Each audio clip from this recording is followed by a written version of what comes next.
TitleMatchNetwork.com. Today we're joined by a legendary tag team in the sport of professional wrestling, beautiful Bobby Eaton and Sweet Stan Lane, the Midnight Express. Without a doubt, one of the greatest tag teams in the sport of wrestling. Thank you guys for being here today. It's a pleasure to be here. I guess my first question would be for, whoever wants to answer first, how you guys got started in the wrestling business. Let me go ahead and start, Bobby. All right, let's go way back in time.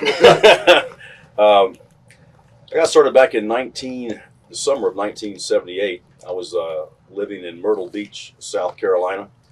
I was a bouncer at a nightclub, one of the hottest nightclubs down there called Mother Fletcher's. And I also worked part-time mornings doing room service at the Myrtle Beach Hilton. And I was the kind of guy, I don't want to say I was lazy, but I would grab the orders that were small, like lightweight orders. If somebody called down with 5 major league, pancake breakfasts and almonds and stuff, I wouldn't grab that. I grabbed a little small, like a Danish and coffee and stuff. Well, I saw an order one morning that said 4 Bloody Marys, and it said Flair, and it said room like 1168 or something like that. And I'd watched wrestling. I wasn't a huge fan, but I had watched Ric Flair, and I thought he was really cool because he didn't talk always about kicking ass. He talked about women. Right. And I was a Myrtle Beach kind of guy, and I was into that whole scene and stuff. So I said, I wonder if that's Ric Flair. I said, no, I couldn't be. But I grabbed it anyway because it was a lightweight order. So I filled the 4 Bloody Marys, and I went up and I knocked on the door, and the door opened, and it was the Nature Boy standing there in his underwear in all of his glory. And I found out later it was the first night that he and his current wife, Beth, had ever spent the night together right there at the Myrtle Beach Hilton. So I went, Nature Boy, and he said, "Hey, brother, come on in." And I came in, and I put the Bloody Marys down, and we started to talk, and I was bigger then than I am now. I was really into weights and stuff. Weighed about 230, and he was kind of sizing me up, and he asked me about gyms to work out in the area, and I told him all about that, and invited him to a pool party at the Landmark Hotel later on that day, and he showed up. And he showed up with Blackjack Mulligan and Greg Valentine. And I made sure that I'd called about 4 of the hottest Myrtle Beach girls, and I was standing there with 2 girls on each side, and the blonde hair, the tan, the same kind of gimmick as Flair, but I wasn't a wrestler yet. And so he showed up, and he was kind of, eyeballing the girls and stuff, and he flagged us over, and he was buying us pina coladas and stuff. And make a long story short, we hit it off, very, very well. I invited him to the nightclub that night. He showed up there, and he was in there and doing all his, hooping and hollering and stuff. Right. And so, anyway, I got his phone number from him, and he wound up training me in his backyard in Charlotte, North Carolina. As far as I know, I'm the only guy that he ever personally trained in his backyard, and he made it hard on me. But that's how I met Flair, and that's how the whole thing kind of started. It's kind of like a fate thing. I knocked on the door, and there he was in his underwear. Right. The rest is history. Now, did you want to get into business when you first started? It was something that you wanted to do? I knew that I wanted to do something, whether it was singing. I love to sing. Some kind of like an entertainment kind of venue. But it wasn't like I wasn't totally focused on wrestling. But that when I saw him, and it's kind of like, wow, this would be a cool way to travel and be on TV and stuff. So what was the first territory that you worked? First territory was Amarillo, Texas. Flair had talked to Blackjack Mulligan and Dick Murdoch, who had just recently purchased that territory from the Funks. Right. And that's where they sent me. I was supposed to be Nature Boy Stan Lane, and I had a robe and stuff, and went out there, and that was my first territory. I was only there about 3 months. It was an ill-fated adventure. No money, horrible weather. It was the dead of winter, and I stayed there about 3 months, and then I moved on. Who were some of the guys there that took you under their wing? One of the nicest guys ever. This guy really helped me out. Was Tank Patton, great guy. Another guy who was very, very nice to me at that time was Bill Howard. He was doing a gimmick, kind of like a devil worshiper gimmick called Radamayas, I believe is the correct pronunciation of the name he was using, or something to that effect. He was very nice. Murdoch and Mulligan were a little bit mean to me, but those things happen. How about you, Bobby? How'd you get started in the wrestling business? I was a wrestling fan anyway, growing up. I started helping put the ring up in Huntsville, Alabama. when I was like 12, 13 years old. Kept doing that like every Friday because they ran Huntsville every Friday. Nick Goulas did. Right. Put the ring up and get in there and start practicing me and the other guys. You know, she mostly taught herself to wrestle. But finally one night, got it show up. I went with somebody to the matches. I wasn't sure what was that. I can't remember. So we put them in the ring, but somehow or another, I don't know why. How old were you?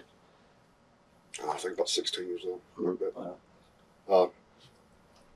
The guy that really helped me out was a Japanese guy named Tojo Yamamoto. Right. He kind of took me under his wing.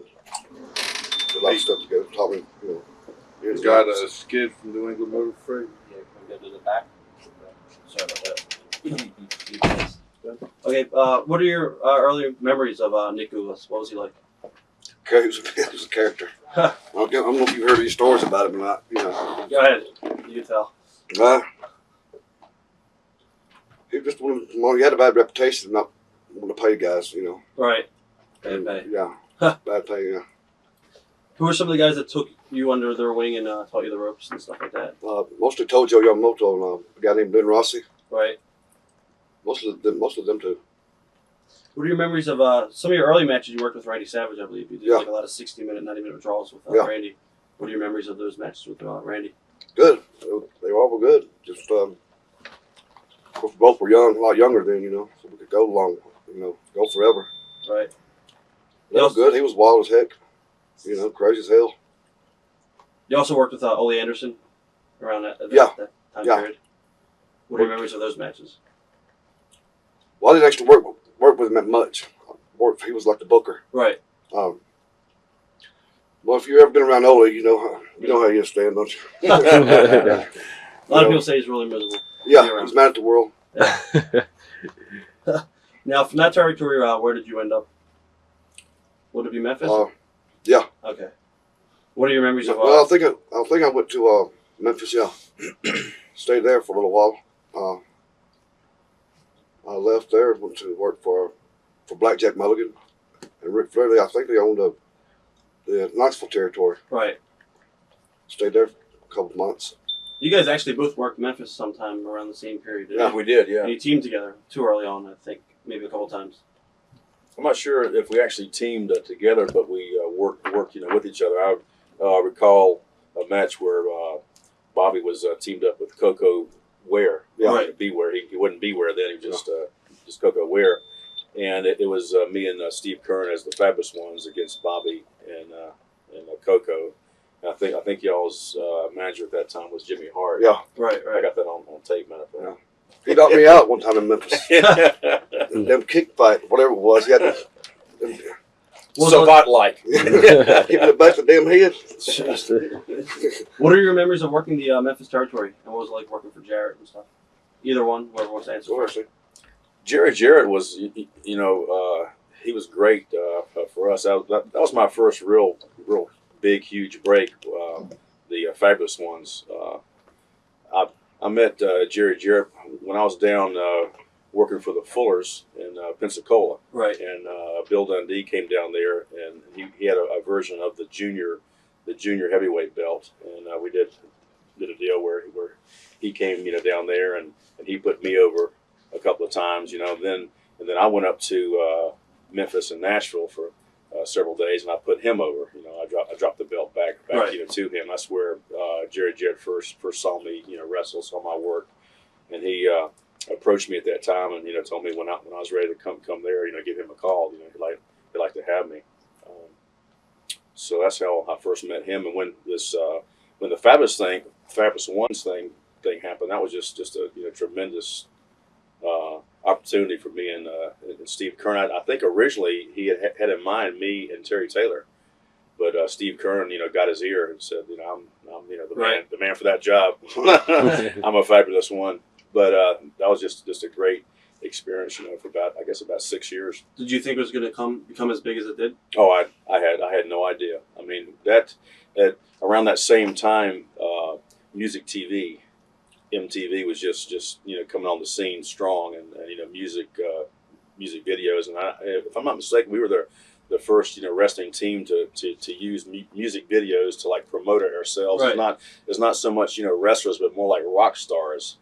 And he got a stretch limousine for us, and we would go to all the shows. And I mean, really did the gimmick right, and had the nice outfits for us, and we sold a shitload of pictures and souvenirs and T-shirt sales, and had all the little girls screaming and stuff. So it was a fun deal for us. What are your memories of some of your matches with the Moondogs? Bloody. we were doing, I guess you wouldn't call it extreme stuff, but I would say we were doing semi extreme stuff. Then we had matches with the sheep herders, the Moondogs, the medics and stuff that were really bloodbath type stuff with all kind of furniture being used. We'd use chairs and tables and broomstick handles, and I mean it was semi extreme then.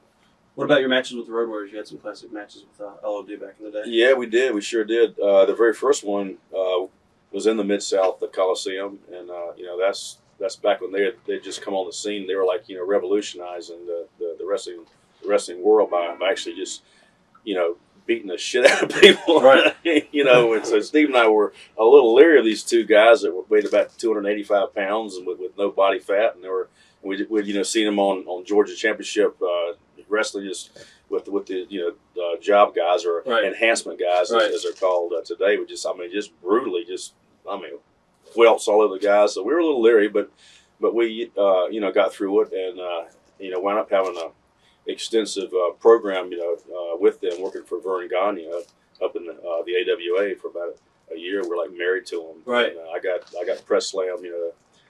So many times I got frequent flyer miles. But, Did you ever have any problems working with guys, bigger guys like them, as far as them not wanting to sell for you at all? Or? Yeah, they were a little funny about that. A funny story comes to mind. We had gone around the whole loop, Salt Lake City, the Cow Palace, Denver, the whole loop, putting them over. Right. Well, now we were in their hometown of Minneapolis, and Vern, called us in there, and it was their turn to put us over. But all their gym buddies were there, and all their high school friends and stuff. So I could tell they weren't very, very happy, about putting these guys over that weighed about 220 pounds. So anyway, we get out to the ring. The referee is giving instructions to us, and Steve was always like chewing gum. He was like looking around at all the girls and stuff, and I was like so I was standing there kind of listening. And Hawk kind of steps in and goes, I'll never forget this. He goes, "We're not going for the finish. Do things our way. Nobody gets hurt." I was like, alrighty then. And Kerm was like, huh? I mean, not hung like, oh yeah, but hung like, what would you say? Well, Hawk thought he meant like, oh yeah. So, right. so I mean, Hawk just leveled him with a big forearm, and he was all over Kern. It wasn't a 100% shoot fight, but it was like it could have been. Right. And I'm like, hey, Joe, best friend, let's tie up, and work. So we did. But anyway, so I mean, Hawk was beating the hell out of Kern and stuff. So Kern finally rolled out and was shooting, got a steel chair and came in, and he was like swinging as hard as he could. So Joe bailed out, and he was calling for Hawk. Said, let's go. So Hawk finally like rolled out too, and they left. But Vern was pissed at him. In fact, when we did the shoot interview with the Road Warriors, they talked about that. Is that right? Yeah, they talked about that. Yeah, do things their way, and nobody gets hurt. But we paid them back in Puerto Rico. We're down there, and again, I think the booker was Luke, and he wanted the Fabs to go over. Right. Well, they weren't going to do that, and we knew there was a major problem because we were scheduled to go on like fifth or sixth, and the seventh match came and went. The eighth, ninth was like a huge card, an outdoor show, and like the 10th match came and went, and we hadn't gotten a finish yet. So we're like, oh. So finally, this guy comes over and says the Road Warriors don't want to go for the finish, so we're going to do a DQ or something like that. But anyway, I don't recall the exact right. terms and stuff. But anyway, what Steve and I did, he goes, when I bail out, you just follow me and don't look back. So we got to a four-way and a comeback. Right. And we're beating the hell out. I mean, they were selling for us and stuff. I think they were going to go over. Right. So and they're flip flopping around for us. The Fabs are just beating the hell out of Roadwarriors. Kern goes now. So we beat them up. They're bouncing around. We left the ring and took off, and they're like standing there like got the shit kicked out of them by the Fabs. And they almost chased us down, but the fans were like, I mean, Right down it's there. crazy down there throwing rocks and stuff. So they were like stuck in the ring with their thumb up, up their ass, and they're like pissed off. And I said, Steve, we're going to get beat up, tonight, like later on. But Hawk called, and he said, you guys got us back, didn't you? Yep, sure did. That's great. Now I want to go back a little bit in time, back to Memphis with Bobby. What are your memories of teaming with Tommy Rogers in Memphis? Tommy Rogers. Yeah, did you? No, that was Bobby Fulton. Okay, you're right. Your memories of that. I didn't work with him there that much. I worked with him in Mid-South. I meant, yeah, I didn't mean teaming. I mean working with him. Oh, okay. It was good. Good, easy matches. They're good, good workers. And Jim Cornette was in the territory at the time. Yeah. Photographer and stuff like that. Yeah. What are your early memories of meeting Jimmy? I met him in Louisville the first time, he was taking pictures and everything.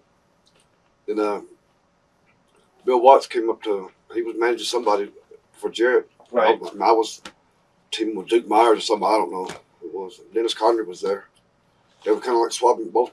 So at the time, both territories were kind of down, so they was trying to switch some talent. Right. So they put Dennis, Jim, and me together, sent us down to Louisiana. My father was booking down there. He just took the book over down there. This would be for Bill Watts, right? Yeah. Mid-South.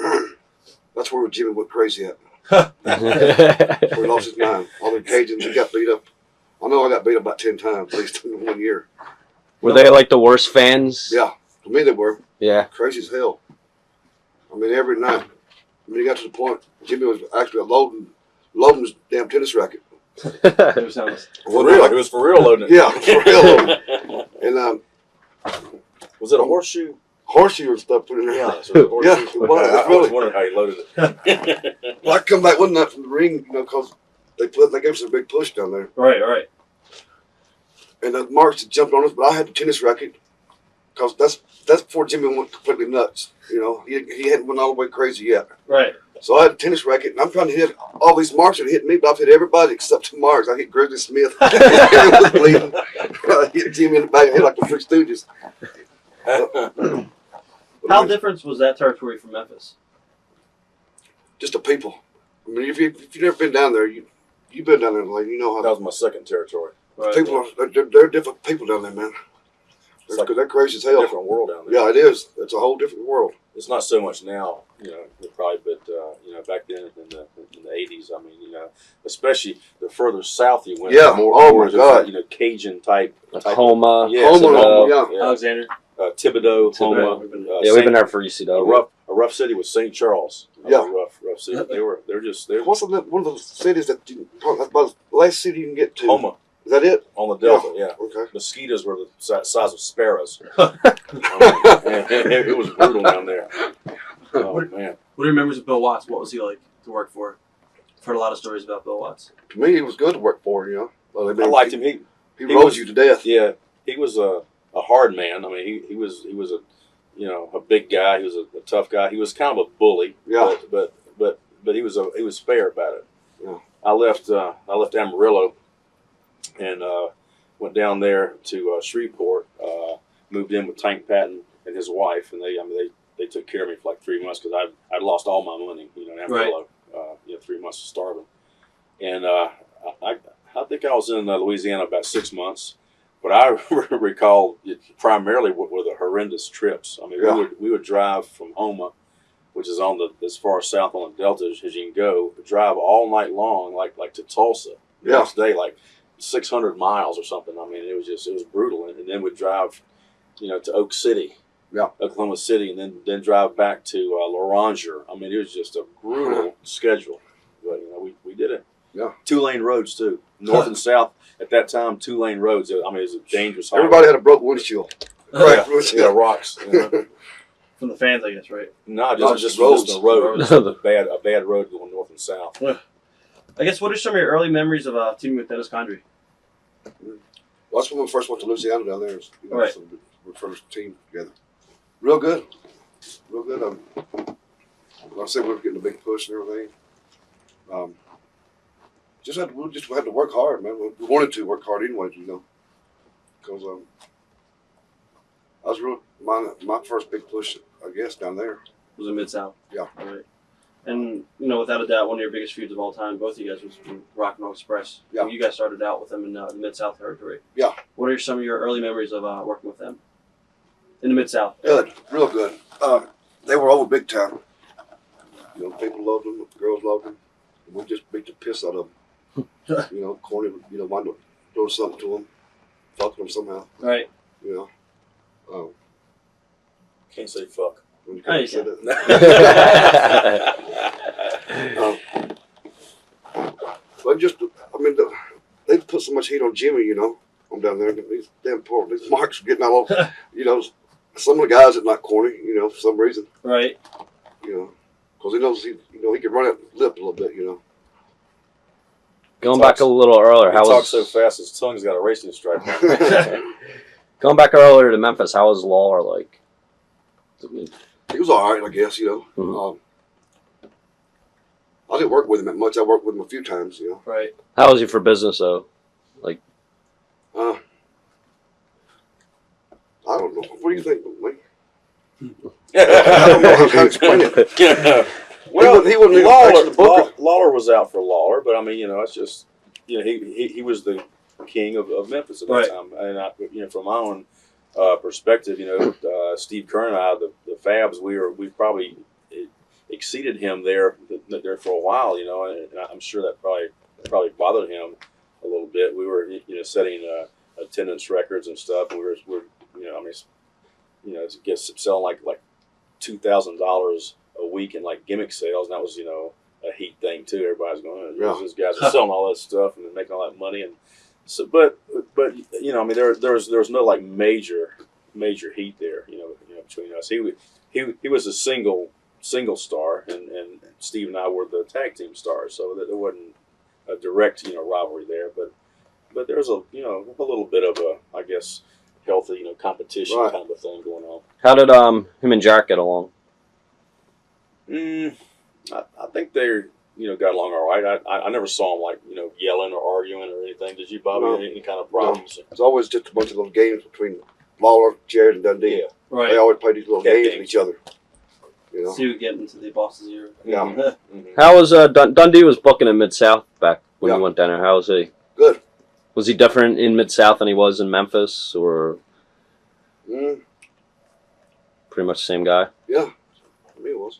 Mhm. He wasn't working in Mid South, so he was just booking. Just booking.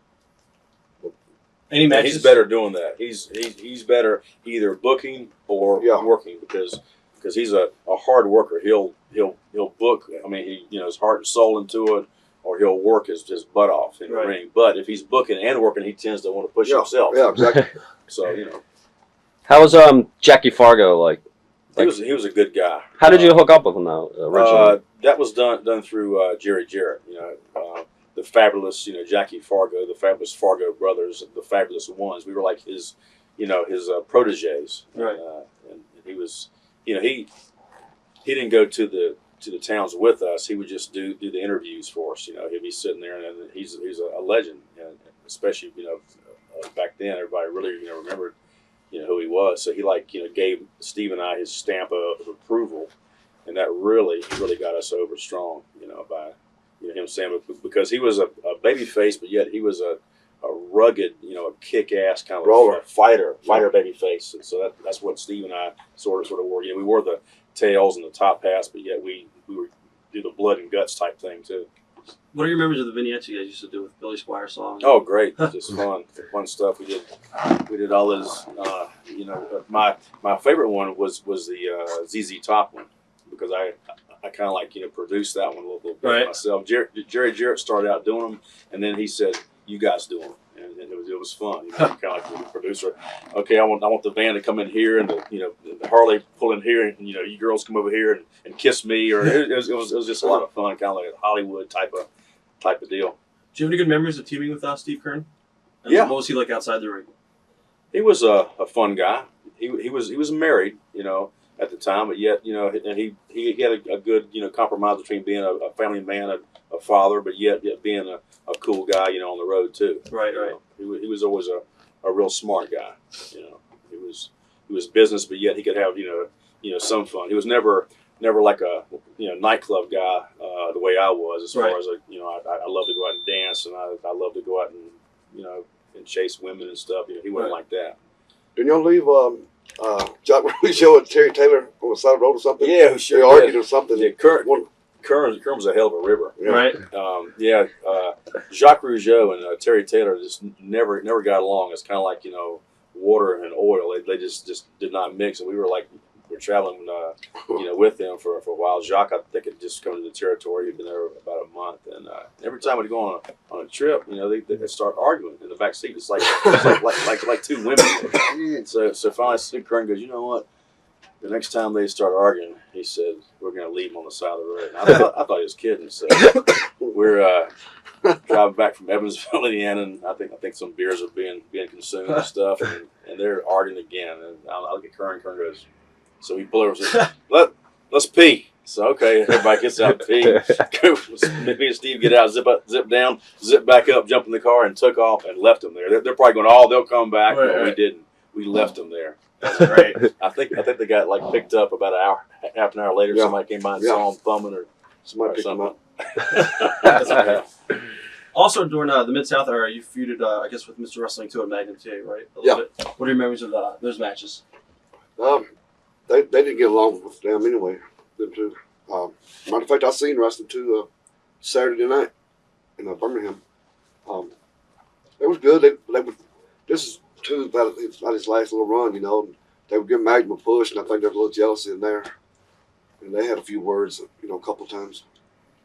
Right. Yeah, so it was all right. No, I guess also when you did the series with Rock and Roll Express, what are some of your matches that stand out? I know you did the scaffold match down there for Mid-South. What are your memories of that match? Scaffold match? Yeah. With Rock Scared. and Roll. Is it true Ricky Morton was really scared and he was on his knees the whole time? He was out of everybody? Yeah, he was. But he was. One night in Tulsa, we were going up the scaffold, me and Dennis were, and I was almost up to the top, and I looked on the other side, and here come a mark up the other side. I went back down the same side, the police come and got him. Somebody was telling us, I don't know if it was Jim Cornette or Ricky was telling us that one of the scaffolds had oil on it, and you guys were slipping all over the place. I don't know which town it was. I don't know. Right. Also, what do you remember working with Junkyard Dog when he was with Bill Watts? Good. Yeah, good. We did a little thing with him. He was worked at Stagger Lee or something. I think Right. we beat him. He supposedly had to leave town, and then we just lived with him and Bill Watts around. Dennis and I and Jim. Now, if you had to run in that territory, you guys ended up down in Texas for the Von Erichs. Yeah. What are your memories of the Von Erichs? Well, we didn't want to go there in the first place. We gave her notice the first night. Right when we walked in, we gave her notice because we were going to come to North Carolina for Crockett and Dusty Rhodes, Right. So we gave her notice, and then somehow or another, we wound up staying there for about 6 months. I didn't really care that much about staying out there for some reason. What was Fritz Von Erich like as a boss? I never seen him that much. I know he told Rip Oliver one time we had a 6-man match, like in a Sportorm or somewhere, Fort Worth, whatever. And Rip had went in the next day or whenever it was to get his check, and he seen Fritz, and Fritz told him it was us three against 3 of the Von Erichs. I'm not sure which one we were. Fritz told him, he said, "Damn boy," I said, "No, nobody believed you guys could beat my boys, especially you." Told Rip that, crazy stuff, What were the Von Erichs like? Good, Kerry, Kevin. good. Always got along fine with them. Did you ever witness any crazy shenanigans down there? Or? No, not really. What about some of your matches with the Fantastics? It's good. We worked with them. They were there in Texas too. That's who we mainly worked with there. With Fantastics. We worked with them. You and me worked with them in North Carolina, didn't we? Yeah. They were like a direct a of the Fabulous Ones. Right. They were one of the top cast, the tails and stuff, and just a spinoff group. And actually, Ricky and Robert, the Rock and Roll Express, were created by Jerry Jarrett as a B-Town version Right. of the Fabulous Ones as well, because business was so good. So for a while there, he ran 2 towns a night and sold them out. And those guys were geared more for the younger girls, whereas Steve and I were supposedly aimed at the the 25 to 35-year-old girls, but they were aimed for the little teeny bopper types, and it worked out great. Was there any little jealousy or rivalries between the two teams? No, It was all business. all business, no problems at all. Also, we were talking a little bit about Vern Gagne. What was he like to work for? We heard a lot of stories about Vern as far as Vern was just he never really to me came into the modern times. He was like stuck in that time warp, and he brought Steve Kern and I in there as the Fabulous ones, supposedly as baby faces, but yet he was having us do heel interviews. I mean, he was saying, "Yeah, get on there and God damn it, brag about all the girls that call you and they're girls want to date you and movie stars, watching stuff." So Steve and I going, "Well, that's going to turn us heel." He goes, "Oh no, I won't." But it did. right. It turned us heel. I mean, we're like, "Yeah, we party with movie stars every day. We're in bars and women love us, and there are people going, you bunch of pricks." So he was a nice guy, but he just, to me, he hadn't come into the 20th century, the way that he should have. He was trying. He was like locked into that Midwestern thing. He had his his TV show, and for years and years it was like so successful. But then when Vince went nationwide and the Superstation, cable is what passed Vern Right. up. He was still locked in that little garage thing with like a row or two of people to watch, and everything's great. But times change. How many TV did y'all do a week? Just do one TV? Cycling around? Yeah, I think we just did one TV, if I remember correctly. It's pretty sad if I remember correctly. It's been so long. Yeah. But I think we just did one TV a week. Now, he had one big show, the Wrestle Rock show. What are your memories of that show? Yeah, I'm trying to think who we worked with. You remember? Was it the Warriors? That's It was in the Metrodome. Yeah. I know that. And, to be honest, I don't remember. it What wasn't. was it called? It was Wrestle called Rock? Wrestle Rock. Yeah, that was like a prelude to the pay-per-view Right, stuff, right. It was which one of those was big shows. kind of cool. I don't really remember a lot about it. I recall that the Metrodome was not nearly filled. I remember it was like maybe a quarter of the crowd was there. But I can't remember who we actually worked with or anything like that. So I guess my memory's not that good of that. You guys also went to Florida. Was it after that? Yes. We left Memphis and went to Minneapolis. Stayed there 1 year. Came back to Memphis and stayed there. I guess about another year. But they had buried us so bad when we left there. The hometown boys have gotten too big for their pants. For Right. the little southern towns, they want to go wrestle in Salt Lake City and Los Angeles and San Francisco. So then when we came back, they tried to, the boys are back in town, videos Right. and stuff. But everybody's like, yeah, I don't know, those guys turned their backs on us. So we were never nearly over as strong then as we had been originally. So we stayed there for a while, and then we left for Florida, and we stayed in Florida, I guess, about six to 9 months. That's when Steve decided he was going to go into the real estate business. So he quit, and You had a big feud down there, I guess, with the Sheepherders, too. yeah. What are your memories of some of those matches? Was that with Jonathan Boyd? Yeah. Okay, yeah. He was a rough guy. He was real stiff, and he was nice, but yet you couldn't really trust the guy. Yeah. I was always a little leery of him. He cut Steve one night in Nashville. Steve's blade got lost. He swallowed it or something, and he asked John for his blade. Of course, now with Right. the H thing, you'd never do that. It'd be crazy. But back then I was like BA before H, and John, instead of giving Steve his blade to cut with, John cut Steve, but instead of doing a cut here, he cut him way here. Well, there's a vein that runs down the middle that will bleed, a whole lot. But here is an artery. So Steve got his artery slashed. So he's actually squirting blood Jeez. about 3 feet, and the whole ring is just, it smelled that raw blood. Yeah. And the ring was just getting soggy, and he was just covered, and he's getting weak, and he almost died. So I mean, that was a scary night, for us. I mean, he almost bled out. Yeah. It was bad, but I'm sure Johnny didn't do it on purpose, but he just was kind of reckless, Right. kind of crazy. Who was booking at the time down there? What did, In Florida, was it Mike Graham? uh, gosh, Dusty was down there. J.J. Dillon was down there. Hiro Matsuda was down there. Mike Graham too was there. I don't really recall it. I think Dusty was actually booking. What are your early memories of Dusty? Dusty was always real good to me. I mean, he gave me my first break. I was in Amarillo for 3 months. Horrible time there. I worked for Bill Watts for like 9 months. I met Dusty there. He came to me and said, if you want to come out of Florida, he said, I'll use you good. And I went, gosh, because then, I mean, at that time, we're talking the early '80s. Most kids had to pay dues for like 4 or 5 years or longer. And here, I'd been working for only about 9 or 10 months, and I went down to Florida, and he made me and Brian St. John the Florida Tag Team Champions. I was like, I can't believe it. Thank you, God.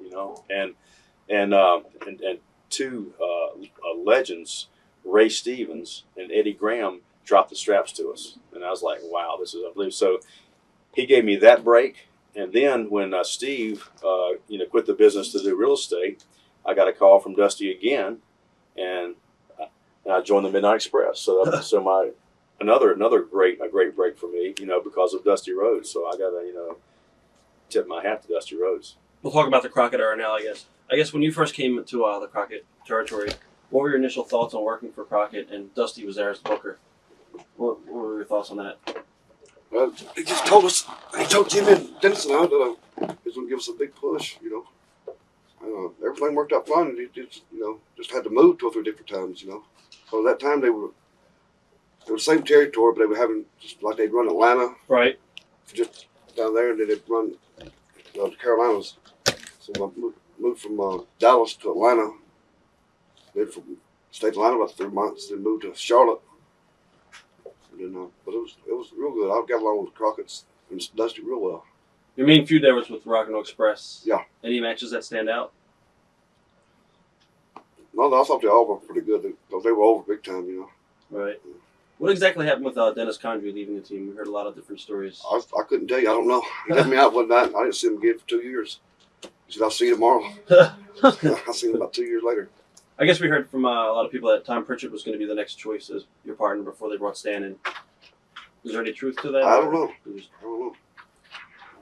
When you first got the call to come in to team with Bobby, what were your thoughts on the whole entire situation? No, I was like happy. I remember I was at a Florida TV taping at the Sportatorium on the Saturday, and J.J. Dillon approached me and said, call Dusty. So, yeah, great. So I called him up, and I flew into Charlotte, and Bobby was there and met me, and we went to the office and sat down with Dusty, Jim Crockett, and I was just happy as I could be because I went from making I think $600 a week in Florida to making thousands a week, and I was like, wow, this is great. This is the real deal here, and we were like flying in jets and had that G1 plane. We were flying around. Everybody was making big money, and it was just a fun good time. When you first came in there, we worked with the Road Warriors, right? My first show I think was in Boston, wasn't it? Something like that. Yeah, I'm not sure if it was the Road Warriors or who it was, but we worked with the Rock and Roll. I mean, we were married to them, but I mean they the classic epitome of a white meat baby face is Ricky Morton. I mean, he can sell his butt off, and the crowd would be almost, at that time, that was before everybody was like really smart. I mean, there were some people who were smart, but it hadn't been like really told. Yeah. So there were some really hardcore fans then, and I recall seeing women and girls actually crying at ringside. I mean, we'd be beating him, and he'd be just doing that death crawl to Robert and that blonde hair, and he'd be juiced, and his facial expressions, the girls were just like, oh my God, it was classic stuff. Was there a lot of pressure at the time to make the team work, or do you think it worked right off the bat? I think it just clicked. Yeah. I've heard mixed, reviews. Whereas the A version with Kanji was better, and I've heard the other side of the coin with the B version with me was better because I had a little bit more charisma Yeah. and stuff. And who knows? But That's what we needed anyway, because Stan would go out there and do his dance and stuff like that. And Jimmy and I could kiss and hug, Right. yeah. then he goes stand Little hug, cover, kiss, stand, stand. do It was it. great. It was That great was stuff. good. That was fun stuff. I'm not sure if it was Stan and me, but one thing about the Roll Boys, just before they really started, the people started hollering, boring, boring, boring. Right. I think it was me. It may have been the scaffold match. We was up there, and they suck anyway. They kill you, town. I mean, they don't live up to their damn name anyway. Right. We were up there, and I remember looking at Hawk, and the people started doing that boring. So, oh my God, what's because that back then, they was really like out to get you, Right. I remember that Greensboro scaffold match. That's my hometown, and Mom and Dad were there, and all my cousins and stuff. And that the scaffold was supposed to be, I think, 18 feet high. And I hate heights anyway, but I swear to God, that scaffold had to be about 25 feet high. It was the highest damn scaffold I ever saw. And I just stayed on the side. I mean, I was scared. Bobby was doing backdrops, and it was a narrow little scaffold too. That's when Cornette weighed about 280. he was doing the Wendy's, quadruple with cheese with extra mayonnaise thing, and he dropped, and I mean he dropped so fast, like a ton of potatoes, and he hit and his knee snapped. It was terrible, but that was the biggest single payoff I ever got. Which now is like nothing probably, but it was like $10,000 for that in one night. So oh my God, I just made $10,000 for one night in my hometown. What the hell? This is great. What were your initial thoughts after you guys first teamed together? Did you guys think it was going to work right off the bat? I did. I mean, because I was like thrust into an already established successful team, and I just kind of like I jumped in there and I just did my little extra stuff, that I did. And Bobby was the bump meister, did all the fabulous high flying stuff off the corner. And we had Cornette, who was a consummate mouthpiece, and, right. And we had Major Heat, and I was just a little bit of a colorful character, I guess. Right. That, did my own thing, and so it was just a good formula. I got to tell you the story right here. Stan thinks I did this on purpose, I'm sure. But I used to order our boots for us, and I'd put the shoestrings together because we couldn't find the shoestrings long enough to go through. So I'd tie them together, start like that. Right. Standing there in the ring, and Stan comes in, he kicks, part of his lace comes off. He gets back out, before you know it, his whole foot's hanging out of the boot and everything. The whole boot came with lace. I mean, the lace broke where Bobby supposedly tied a double knot in it. so we're out there working, and the more I worked, it started like the first eyelet came loose, second eyelet, third. So my boot is coming loose from the bottom up, and finally it's just kind of flopping as I'm walking. Oh, you son of a bitch! Remember that? And so I was dying. So finally I just kicked it off, and I had a sock on one foot and a boot on the other. I guess for either of you, whoever wants to answer it, how different was it working, I guess, with either guys? Because you guys worked with teams before, like the Rock and Roll Express, Fantastics, and Road Warriors, and now you guys are working with them with different partners. Was it basically the same formula, with just a different partner? Or did it change the matches at all? What do you think, Bob? I don't really understand what you're saying there. You understand, right? Yeah, it's a little bit different. Having the same partner for like a long time, whether it be Steve Kern or Bobby, you get in a mode, and it's like I know what he's thinking, right? And he knows what I'm thinking, and it's just easy, and it's kind of like a gears that mesh, and then when if you tag with like somebody else, it's just not that smooth. It's like you gotta say, all right, I'm gonna do this and let's do this, but the timing is not with he and I. Especially just the facial stuff we do, just like a little look or something, or a hug, or like I get mad at him or something.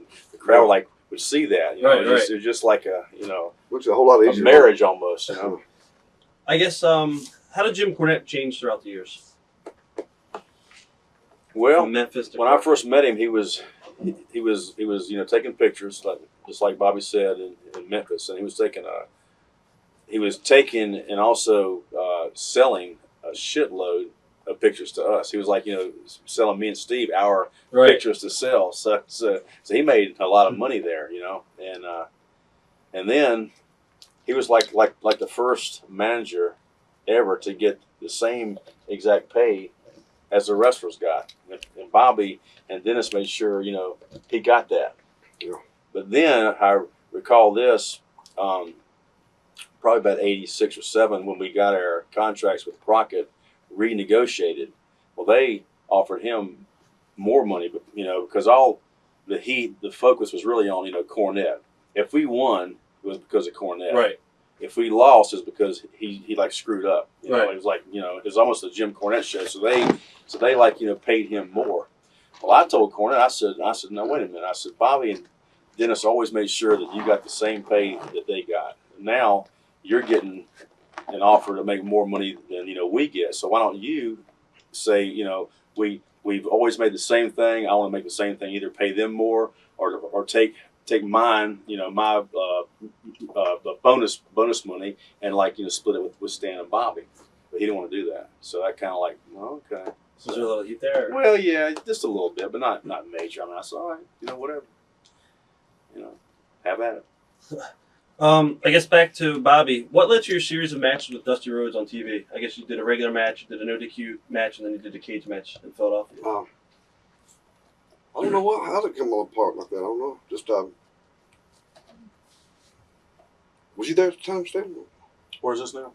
For Crockett. He was there. I don't. What, Yeah. what was it again? He did a series of singles matches with Dusty every week on TV for like a month or so, and it was just Maybe you're on him. hiatus or Were something for a you little bit. injured or? Probably, if I was gonna speculate on that, I would probably say that number one, Dusty loved Bobby to death, Right. and number two, Bobby was probably one of or the best best worker there. So Dusty being a little bit limited, he probably just chose Bobby just to get himself over. Right. I'd imagine. That's a theory. Right. But Since you guys are tag team wrestlers, was there any one point where you wanted to do singles and I did never you did. you never No, even I hate ask for? It's so much easier to tag out and rest. I mean, a single you got to go the whole time. You got to be thinking the whole time. What's is this working? What my next high spot's going to be? A tag team match, you can go in there, do your thing, and then play off your partner, tag him, and you get out and rest and see what he's doing, and then continue the storyline there. It's just a whole lot easier. It's more fun too. To me, I can come up with more stuff for 4 guys to do than I can for say me and one other guy to do. I don't know why, but Right. it's more easier. Now, were you guys ever approached by the World Wrestling Federation, either when you were with Steve Kern or when you were with Dennis? I wasn't. No. I think Yeah. you guys were. Yeah. Vince flew Dennis and Jim and me up there. We were doing real good for Crockett then. Right. We just decided to stay there with Crockett. So. How about when you guys were together as a team? Did No. they ever try to approach you guys No. as a team? Never. Sure didn't. Were you going to say something before? I don't know if I cut you off. We were just talking about something. I don't remember. Okay. Maybe it'll come up again. Okay. What are your memories of working with Road Warriors now as a team? Good. It was just a high flying match for us. We had our certain spots that we Yeah. do. It's kind of a laid out match every night. Yeah. We get press slam 3 or 4 times. we do the strongman stuff Right. for them. They would sell a little bit for us. Yeah. No animosity or anything. How about your memories of the night in Philadelphia where you guys beat Tully and Arn for the belts? Yeah.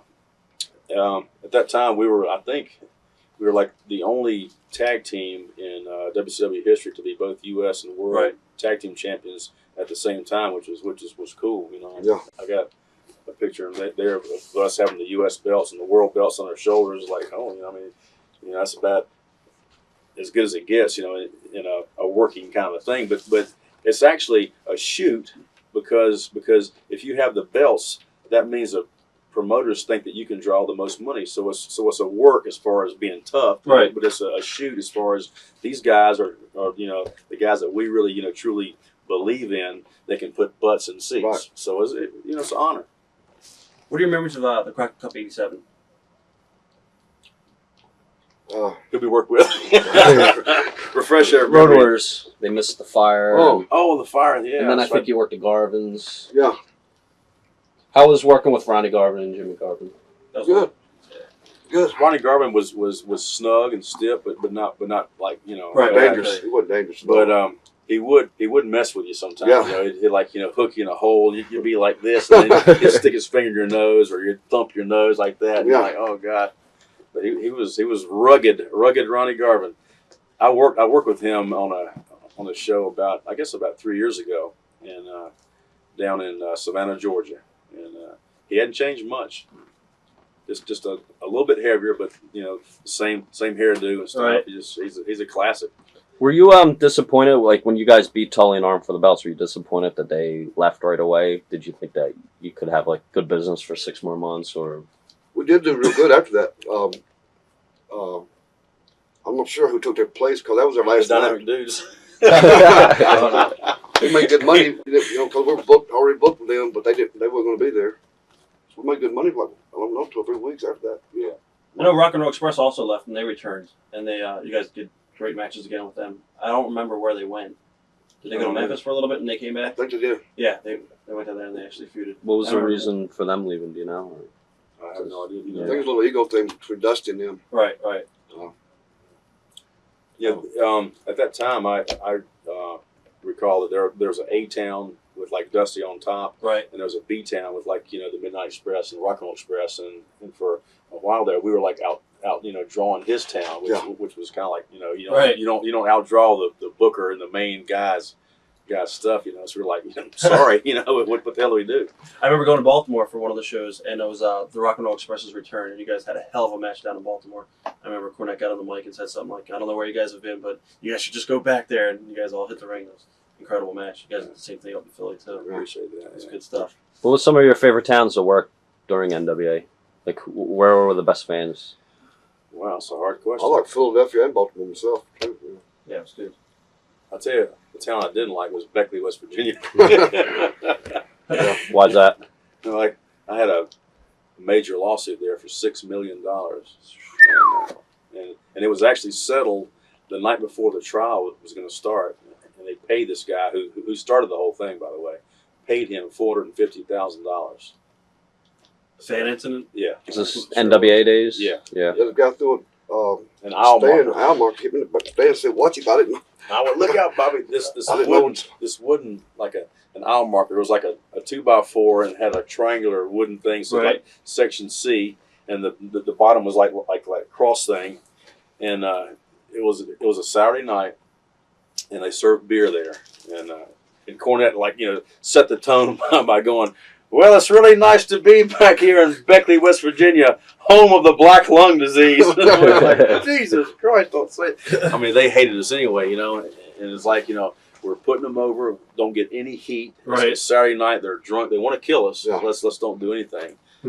Security was like local guys wearing like T-shirts that said security, Bubba and Billy Ray, Bob and stuff. So anyway, we got no heat. They won. I mean, fair and square, clean in the middle, 1, 2, 3. But mistake that happened was they rolled out of the ring and left us there. Yeah. What they should have done was stayed there with their hands raised, let us roll out, beating guys, and get back safely without getting killed. But they didn't do that. So that's how it all started. Did you find the fans, like Philadelphia and Baltimore, were they a lot different than fans like in the Carolinas and other places, or did you find them more like smarter? Yeah, even back then. Yes. Did you enjoy working in front of them at that time, or as much, or? I did. Yeah, I liked it. Especially when they started chanting "Shane sucks Johnny's cock." Yeah. I remember that. the most hated babyface my tag God. team in the history of the business. That was great. The dynamic dudes. Going back to Bobby a little bit earlier, how's it like working with Baby Doll and during the whole angle with Jimmy and Baby Doll and Dusty? How's she? Good. Is it true she used to really beat up Cornette a lot, or She pretty? punched him in the back of the head one time. I mean, he was running from I think one of the Road Warriors, and she was supposed to come down and hit the ring. He's backing up. They got a big close-up shot up. She just plants a fist right in the back of the head. Boom. Oh, my God. He's a big woman. Yeah. Memories of the Clash of Champions match against Barry Windham and Ric Flair. Was that in like Johnson City or somewhere? Chattanooga. Chattanooga. That's right. You're right. Good, a fun match for me because I think that was the first time I'd ever worked against the guy who actually started me and trained me. Ric Flair. So it was an honor for me. Plus, at that time, Barry Windham was just a tremendous worker. And of course, Flair was too. He had his routine, of course, but it was a fun match for me. Are you disappointed that maybe that didn't turn into a program? And did you ever push for it since it was such a good match? Or We never pushed for anything. We just showed up and did our thing. No, fantastic. Go ahead. I'm sorry. Well, I was gonna say the one time that we did like stand up for ourselves, me and Jimmy and like left, which was the biggest, in retrospect, the biggest mistake of my career was like leaving, a great 6-figure salary, leaving there. We left Bobby there and formed Smoky Mountain Wrestling. Right. Big mistake. He stayed there probably another 10 years with guaranteed big money, and it was stupid. But you never know. I was going to ask you guys about that later on. Yeah. Memories of your series with the Fantastics. Good. Hardworking guys. Dedicated. I remember this thing. We're doing a deal, a high spot where I think I got thrown. I either fell out of the ring or whatever the case was. I was on the floor, and Bobby Fulton did some kind of move, and then Bobby came from behind and gave Bobby Fulton a knee in the back, and I was supposed to catch Bobby like this and like spear him onto the rail. Well, for some reason, I just had a brain lapse, a brain fart, and here comes Bobby, and I didn't catch him, and he just went like flying past me. Oh shit, I'm supposed to catch him, and he's on the floor, and he went like, why? Hear that? Yeah. And I went, I don't know, but he didn't get hurt that bad. But it was I terrible. remember that. Yeah. Yeah, like why? How would you compare the Fantastics to the Rock and Roll Express? Well, I would say close. They're good sellers. Good workers, hard workers. Always wanting to call. Do spots. Get the match as good as it can be. Yeah. Sit down and talk it over. I think the Rock and Roll Express was just over. So much more. That it just meant more. But as far as this work ethic and stuff, they're both. Hard working tag teams. What were your thoughts when Paul Heyman came in with Dennis Condrey and Randy Rose? Nothing really, just another angle. It didn't matter to us. We just were there just to work with whoever. Right. And, everybody loved us. And the funny thing was that TV tapings, those enhancement guys, the first thing they'd do when they got there, they would run to the wall where the sheet was. Right. If they saw Midnight Express, they go like, "Thank you, God," because they knew that we wouldn't hurt them. Right. Plus, they knew that we'd give them spots, and nobody else did that. And they're like, "Oh yes, we got Bobby and Stan there. Hey, how you doing, Bobby? Good to see you." That was unbelievable. this question to Bobby: what did you actually say the first time you saw Dennis Condrey after he left? And That's what I say to him. yeah, I never asked him why he left. I figured if he wanted me to know, he'd tell me. and he didn't even tell you or No. anything. Never got brought up. Then he left again. Huh. Left Yeah, on that's pay-per-view, right. didn't He he? sure Yeah. did. He booked again. Did you find it uncomfortable, or what was Cornette's opinion of it, or just business? Yeah. We didn't do good business at all anyway, did we? Him and Randy Rose? No, we didn't. That was just like a short-term thing. So And then he got replaced by Jack Victory, Jack I Victory. think, for that match. Yeah, that was in Chicago, wasn't it? For the one pay-per-view? Yeah. What are your memories working with Tom Zink and Brian Pillman? Ooh, good. Tom Zink. Yeah, he was a good-looking kid, bodybuilder type guy, and Brian was a great worker too. Built good.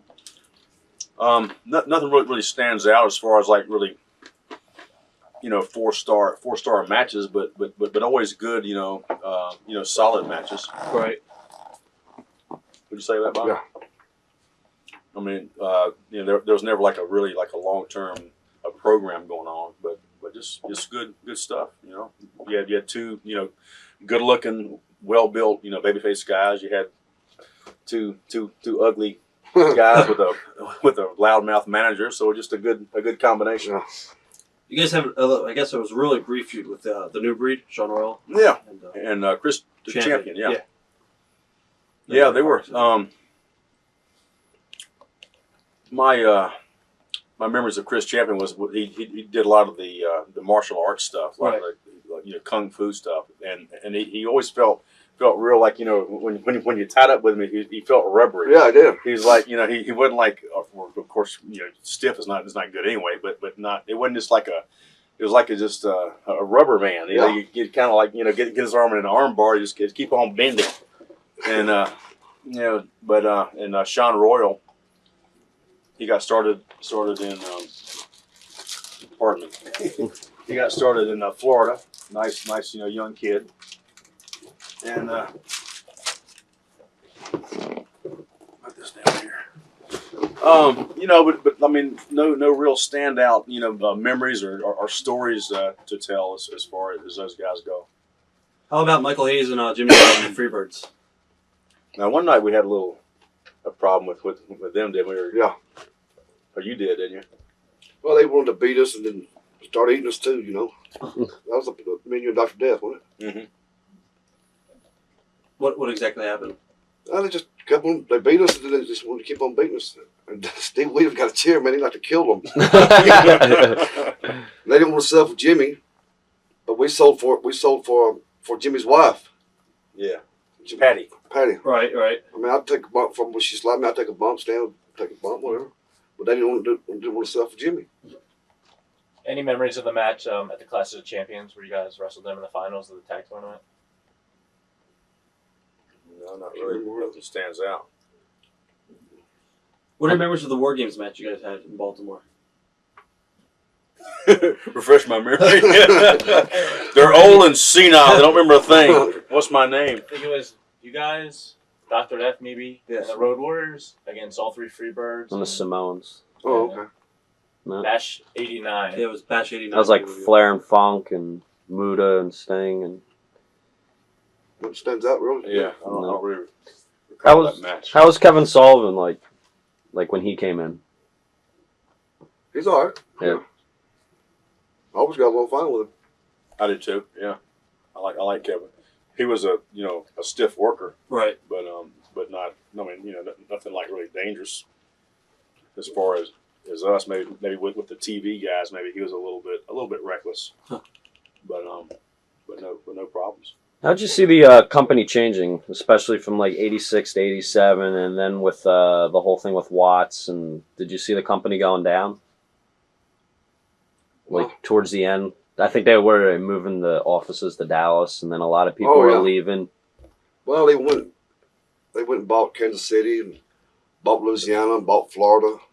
They could have did just like Vince did, just went in and took it. Right.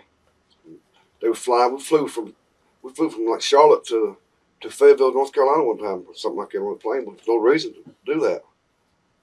Just wasting money. He just overextended himself, financially, and it's a shame because things were going so good. I mean, we were on top of the world. We're flying in Falcon jets around and stuff, and everybody was making good money. But it got too big, too fast, and then all of a sudden it's like, it's too late now. So he had to sell out. Right. Did you think it was a mistake, like maybe on Crockett's and Dusty's part, that they didn't make a big feud even with like the UWF guys, or even like how they kind of took over Florida? Do you think they could have done like better business like that, and Dusty pushed his guys too much, or? I don't think the guys were in other places were over good enough. Right. Maybe some guys in Louisiana, that were there, they could have done something, but unless Crockett's reason for wanting to move the office to Dallas was that, like on the pay-per-view, he said when you get a pay-per-view or whatever, how you get it, that when he says we're from Charlotte, North Carolina, he said, well, that's a little too small of a city. It looks better coming from Dallas. It never made sense to me. I mean, you got the Charlotte Hornets, Carolina Panthers there. Yeah, it's crazy. Memories of your series of matches with the Simone SWAT team?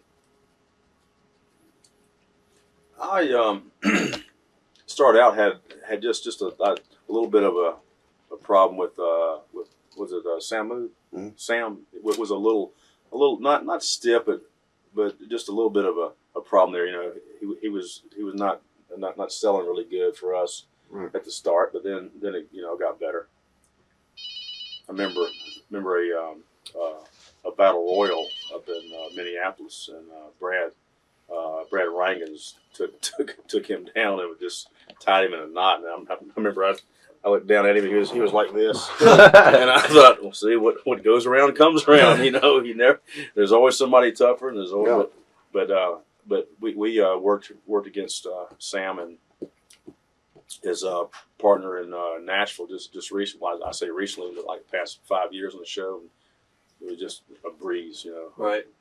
Great match. What were your thoughts on Paul Heyman at that time?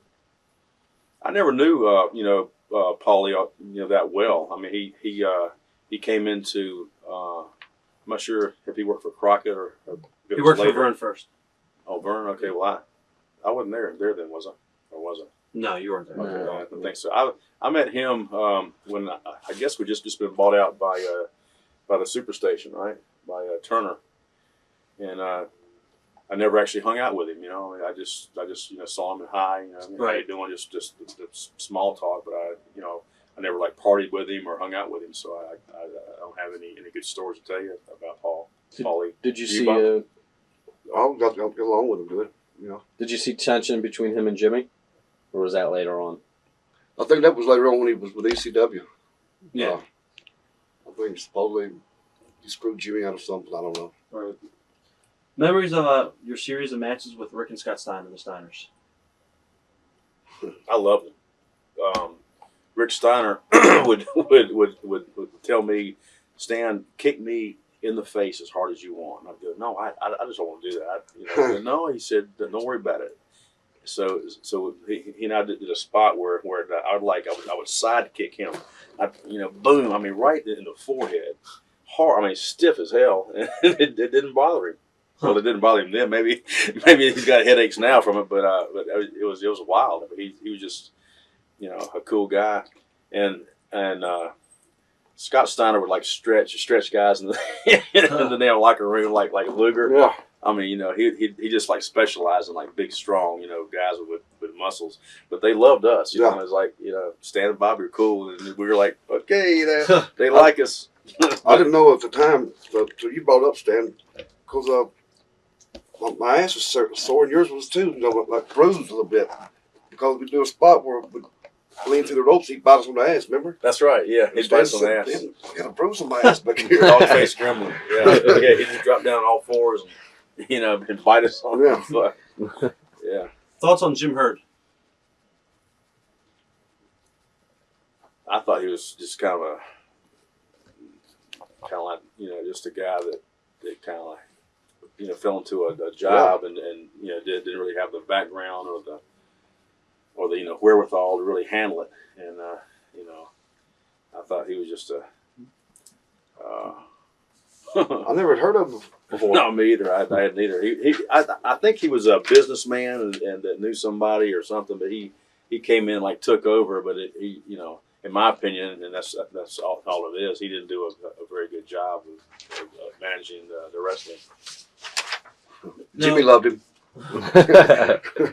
Yeah, he drove us to quit. I mean, he just it was bad. That and the fact too that we we're grossly overworked. I mean, we worked 21 days in a row. Would have like one day off. Then we worked 18 days in a row, and we're making good money, but there's no time to spend it. Because I mean you're working every single day. And I went AWOL actually. We were going on a 24-day loop, and we were headed up north. We worked I think we worked Philly, and then we worked like Boston, and then we were headed up to the Maritimes. Yeah. And I just lost it. I said, you know what? Screw it. And I said, I'm leaving. I've had enough. I don't care. And they're going, well, whatever. Whatever you got to do. So I bought my own plane ticket home. I just left, and about a week later, I got a letter from Herd that said, I understand you had a problem on the road and stuff. If you come back, we'll drop the whole thing and you just slide back in. So I did, but I just lost it. I was burned out. And I said, that's it. Screw it. I got to go. Now, when you left the company and Bobby stayed, was there any heat between you two, or did you understand why he was leaving? No, not at all. We me and Cornette just were fed up with it, and I think the final straw. We're doing a TV taping, and Ole, who was the booker then, I think he wanted us to do a job for some like a real low team. I don't know who it was or whatever. And Cornette said, "We're not doing it." He said, "You know what? Let's just leave."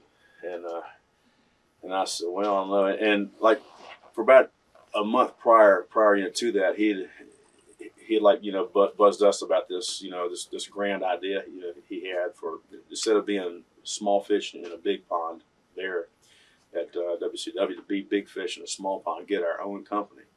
I was going, yeah. And he said, work like 4 days a week, and we'll call the shots. We don't have to, you do this and that, and I was going, yeah, that sounds good. So when the time came, he said, you know what, let's just leave tonight. Screw this shit. So we went to, Bobby said, we're going to go. And, and Bobby being smart, he said, well, he said, I'm married. I got 3 kids to feed. And he said, it's risky. And he said, well, it is risky, but, we're going. He said, all right, best of luck to you. And we said, all right. They kept thinking they were coming back.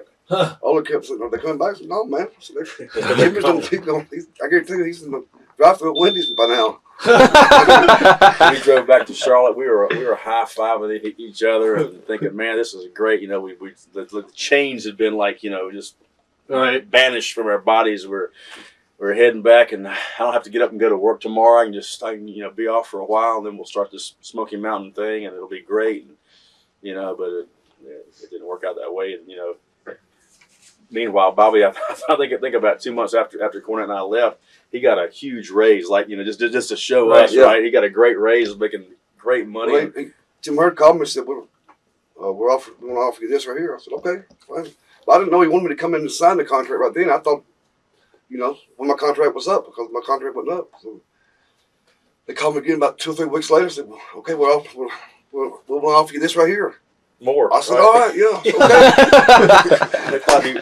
he was holding I was holding that on him.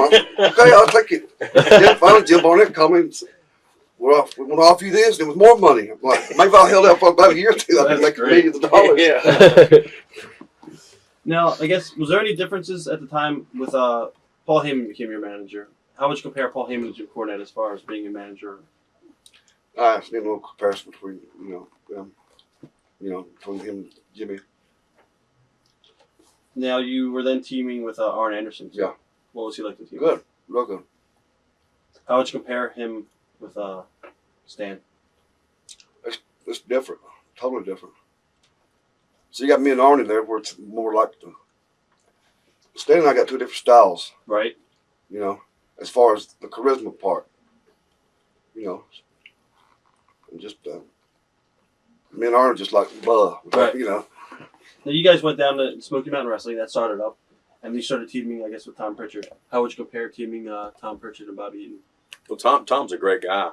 He's a hard worker. He loves the business, loves working.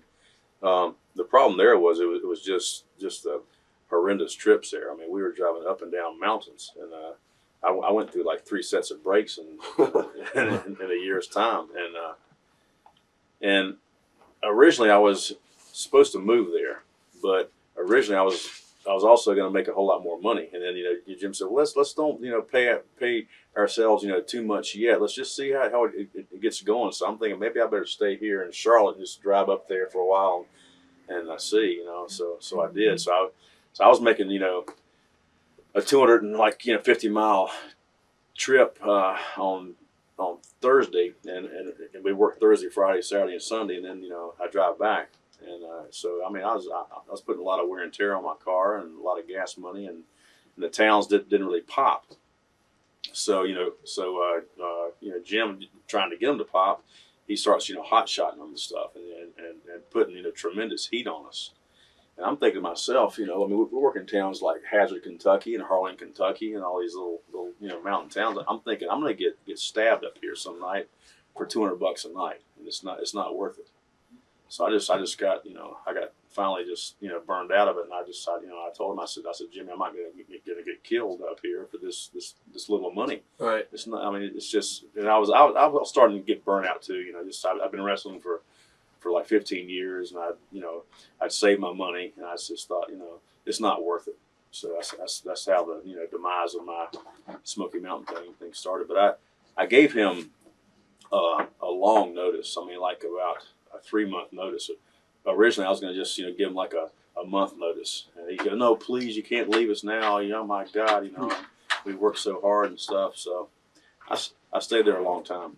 What were your initial thoughts when the promotion first started? Did you think it was going to take off the way it did? Yeah, I did, because Jimmy is a smart guy. He knows the business. He's a student of the business, and I thought of any area in the entire country that might work. This more of a backwoods type of hardcore fan. The mountain people. If it'll work anywhere, it'll work there. Right. What are your memories of your feud with Bobby and Jackie Fulton? Yeah, good. Bobby Fulton is just a very dedicated worker. He eats, lives, and breathes wrestling. He gets almost like too like involved in it. He gets nervous, like we got to go do this spot, and it's got to be right and stuff. But he loves the business. His brother Jackie by contrast is a real quiet, a laid back guy, but he's a good worker. But Bobby was just like really intense. Right. Now you guys had a great barbed wire cage match with those guys. What are your memories of that cage match? My memories of any kind of barbed wire or band. I was never into that stuff. The extreme and get scarred because I'm a macho wrestler. I don't want to have scars all over my face and my body and barbed wire and burn me. It'll be great. Nah, I'm not in that stuff at all. Just go in there and do your job. And right. Let's go out and line some babes up and have some fun. Let's don't get all scarred up here. It's not worth that. How come Tommy Rogers wasn't included in the mix in Smoky Mountain? I don't know. Except for the fact that maybe he lived in Florida then. And Bobby and Jackie and myself were in Charlotte, which is a drive, to Knoxville and that whole area. Whereas Tommy living in Florida and being married probably couldn't do it, and there was no budget for flying. I'm sure at that time. That's my theory. I don't know. How was it different wrestling the Rock and Roll Express with Tom Pritchard as a partner compared to Bobby? The same. I mean, there's they don't change. They were still working hard, and they weren't quite as. I mean, the flame had kind of dimmed a little bit for them at that time. They were getting older, and we all were. So it wasn't as intense then as it was when it was like brand new and it was like a really strong virgin kind of an angle going on, and everybody just enthralled with it and stuff. It kind of faded a little bit, but it was still good. Memories of the big match you guys did, where you guys did the 6-man. It was I guess the Rock and Roll Express and Arn Anderson against you guys, and Bobby came in. Oh, go ahead. It was like a street fight match, wasn't it? Yeah. That's when Arn sprayed you with a fire extinguisher. Oh, okay. Oh, it was good. We did real good business there. I think it was in Kentucky somewhere, wasn't it? Yeah, I think you guys did some 6-mans first, and then the blow-off was Bluegrass Brawl. It was the third team. They did Dutch Mantel and who was it? Robert Fuller and Jimmy Golden. Oh, yeah. Well, these guys are students of the business. Oh, yeah, you're right. I was there, but I don't remember. Yeah, I think first it was just 6-mans. It was the Bodies and Bobby against Arn and the Rock and Roll, and then they built it up, and then finally did the 3-team. Didn't Robert Gibson fall off the basketball hoop and break his ankle or something? Yeah, I remember that. Yeah. I was there. Yeah. Was there any consideration for you ever staying in Smoky Mountain? No, I don't even know how I wound up there in the first place. I think it was just a trade agreement because Bill Watts came in to WCW at the time. No. Because I could make more money, with the WCW. Now, you also went back to Memphis for a little brief period of time and teamed up with Steve Kearney, and I think just for a little bit, maybe 1 shot, 2 shots here and there. Really? What do you remember about Very cloudy. Back to Bobby. Memories about Steve Austin, the early Steve Austin. Good. I worked with him when he first came in around territory. Right. One of the first things I remember, one of the things, the ropes broke like 2 or 3 different times on him. And he always watched his damn ring about 3 or 4 times. Like, well, the last time I remember working with him, he's in the ring, the referee's like doing this ring. I said, Steve, what time is it? It was good. And you guys had the infamous, I guess it was the 91 scaffold match at the Bash. It was you guys Oh, yeah. P&News and charge. Oh, man, that sucked. It was just, you didn't even fall off this, you went across, got a flag or something. Yeah, it was something. It was just a wooden, it was just a wood up there. Wasn't nothing like that. Put us on the first match, so we went up and carved the bang. That's what it is. I guess Bill Watson came in as booker for WCW. What are your memories and thoughts on that? Did you think it was going to be good for you guys? Because, Yeah, I thought it was. Yeah. But if you know Bill Watts, he's got a hot head on him, And being up for Turner in that corporate business like that, you can't go around cussing people, Right. calling his names, calling ladies, different names. I think that's what happened to him. He called somebody a certain name. Yeah. Did he try, or did he try to cut your salary? Yeah. Because he did. So I don't know why. But like I was hurting the budget anyway, Right. I guess for Stan, when you were back with Smoky Mountain Wrestling and you guys went up there with Tom Pritchard and Bill Watts was there at the time, did you have any animosity about going back to that company at all? Which one's that now? When he went back to WCW, As a Heavenly Body. Heavenly Oh, Bodies, yeah. where he did the thing at center stage. Yeah, and okay. They did the dub over on the mic or something. No, it was a good payday for us, but I think once again Cornette got the big payoff, didn't he? Yeah. Yeah. Oh, Jimmy. He goes, I'll take care of you guys. We'll go make some good money doing this. But it was fun to go back and do that kind of thing. And I think it shocked a lot of people too. Oh, yeah. Seeing us bust onto the scene there. Now, Bobby, you also went to ECW for a brief period. Back in the early, I guess, what show? I don't know. 94. Yeah, it was 94. You had a match with Sabu and Terry Funk. Yeah. What are your memories of that, you and Arn? I was wondering how come they had a wrestling ring in the first place. Because we never stayed in it. Yeah. Yeah. I believe it was One Worlds Collide. It was that show. Yeah. I remember me getting in there and putting a headlock on Iron and people just shitted on it. Because they wanted somebody to get stabbed and damn arm cut off. God, I wish I could have been there. You know how I love that stuff. Now, I guess, Stan, at the time you were approached by the World Wrestling Federation. Yeah. How did you end up there? That was a deal whereby Vince, they were pretty sure that Vince was going to go to prison on that steroid Right. rap thing, that federal indictment. So the WWF hired a person that they thought could run the company in Vince's absence on a shoestring budget. So they hired Jerry Jarrett because he's a smart guy and had done that for years and years. So Jerry Jarrett called me, from hearing me do like a radio DJ voice, just screwing around in the car, like, all right, now 1965, a solid goal, something, that kind of deal. He thought, I bet Stan Lane could do some broadcasting for us, and I can probably get him cheap. You know what I'm saying?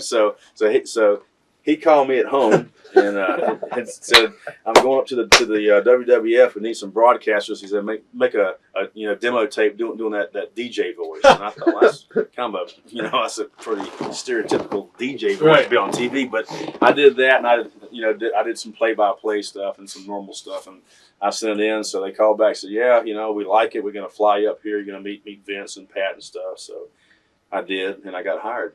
But I mean, they, from day one, they like, I never broadcasted in my life before, and I got stuck on the biggest show, Superstars with Vince, which is like, a pressure cooker. And I'm not, so it was a hard thing, just jumping from being a wrestler to being a broadcaster on the top show, because Vince did not go to prison. Right. So as soon as he didn't go to prison, they're like, we got to get rid of Jerry Jarrett because he's a smart, a cunning guy, Right. and he may just steal the company or something. So they ran him off after about 6 months. So then it was like Stan Lane is Jerry Jarrett's boy. And Stan Lane is probably, calling Jerry Jarrett, which I wouldn't, but so it was just a matter, I mean, they were just, from then on, doing their best to run me off. Right. So I lasted about 2 years. What were your initial thoughts on Vince? Initially, I liked him. I mean, he's a very, a very personable guy, and back slapping. Hey, what's going on, bud? Good to see you. Kind of stuff. Yeah, I lift weights too. I'm big, and we're gonna get along great. That kind of stuff. So it started off great, but then it wound up bad. Thoughts on working with Sonny at the time, Tammy? Hot girl. I mean, great body. Good-looking girl. I never really didn't work with her that much. I mean, she did TV for a real short, brief time. I think maybe like a few weeks. I saw. Right. But, it would have been fun, I guess, but it wasn't. When you were there, did you ever want to get back in the ring at all? Not really. I was pretty much done. As far as full time wrestling, I'd been there and done that and accomplished what I wanted to accomplish and stuff. So I was conducive to doing it maybe on a part-time basis, but not getting back into it full time. Getting back to Bobby for a little bit. In WCW, was your lack of push ever frustrating in the latter years? Not really. As long as you were getting paid Yeah. over there. Yeah. I didn't mind it, Didn't have a lot of pressure on me, Right. Thoughts Don't on have to worry about putting guys over. I mean, that's a big thing. Some of these guys don't, they got to put you over. It sucks. But if you're putting them over, everything's great. Right. So I don't have to play them head games with them. You were just having to do your job. Yeah. Eric Bischoff then got power in the company. What were your thoughts on Eric? I always got along good with him. I never thought he would be, never know about the Right. business, He was an announcer, and then he made it up and took over the company, basically. Yeah. Like when we do our shoot interviews, like we've done a lot of them, and when the name Bobby Eaton comes up, everybody has always good things to say about him. Like he's like a great person to work with, and all the wrestlers really put you over. Do you feel like you're almost underappreciated when it comes to the promoters with your push, or do you feel like since you were like the team player and everything, do you think that the promoters could have treated you better and everything? Do you feel you were underappreciated? Well, kind of, yeah. But it didn't bother me though. I never, I never laid in bed and think about it tonight. Just as long as you're getting paid and everything was good. Yeah. And also, like, especially back in the day, they were saying like Bobby Eaton was the innovative high flyer, everything off the top rope. What did that do a lot of damage to your knees or your body because you were one of the first high flyers? Actually, my right knee's the one that's really sore right now. Mm-hmm. But I usually lay on my left knee, when I'm doing things. No, fine, I guess. So Yeah. What do you feel about high flying wrestling now? Because it's on a whole new level. Do you think it's too much? And how do you think like these young guys are like going to end up crippled? Like, what's your opinion since you were one of the originators? Well, yeah, but they do so much more different stuff than I did. My stuff's basic stuff. I mean, now these guys turning backward flips and it scares me. I couldn't work with them. Do you think that's that they're going to have real short careers? Is that what your opinion? Or? Well, see, every old timer always says that. They can say, well, when you get to so-and-so's age, you're not going to be able to walk, So, but it could, I mean, the moves they do now, man, it's just, to me, are dangerous as heck. Right. When they look good, I enjoy watching them. But as far as the storyline, I mean, there's no storyline at all. Just spots. Yeah. Basically, when Kevin Nash and Scott Hall came into the company, how did things change as far as politics and stuff? Well, to be honest with you, it became the boys booking themselves, running the show. Just stuff like that. Same thing for Stan. How was Hall and Nash? Were they there when you were there? And the Click I and all? think they came later, didn't they? Oh, I don't know. Were you there with You're the talking Click? about WWF days. Yeah, with the Click. Were you there with the Click and Oh, yeah. in WWF? WWF. Yeah. How was that like? I was like an office guy, Right. and so they, the boys kind of like semi, kayfabe me and stuff because because I was like traveling with Gorilla, and I was traveling with sometimes Pat and stuff. Right. So they were a little bit quiet around me. I mean, I was one of the boys, but I was in kind of a gray area, kind of a limbo zone In between. Yeah, between he's office. We gotta be careful. He might stooge us off, or Right. but he worked for 15 years. He's a good guy, so I wasn't really attuned to all that stuff all that much. I was kind of more of the office guy, Did coat and tie kind of guy, which I hated. did Hall Nash and like Shawn Michaels, did they really have like that much influence on Vince? I think they did. Yeah, Mm-hmm. yeah, I do. Was there like a lot of did you see a lot of problems in the locker room with like the other guys and? Towards the end, some I saw a little bit of animosity going on, a little bit of friction, but no major outbreaks or any kind of.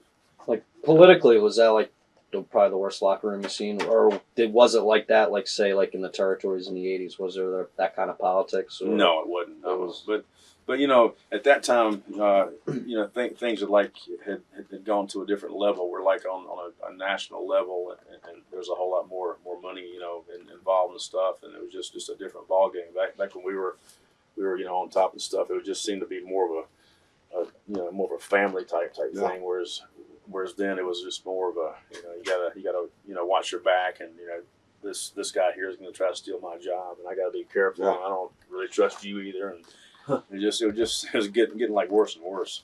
Did any of the boys, like any of the younger guys in WWF, did they ever come to you for advice since you were a veteran, or No, no? not really. I was doing that 900 hotline crap, Right. and they just walk in and do their little spiel and gone. Hey Stan, it's good to see you. Nice tie. Do they do that anymore? The hotline's now, Yeah. everything's on the computer now. Yeah, it's all internet.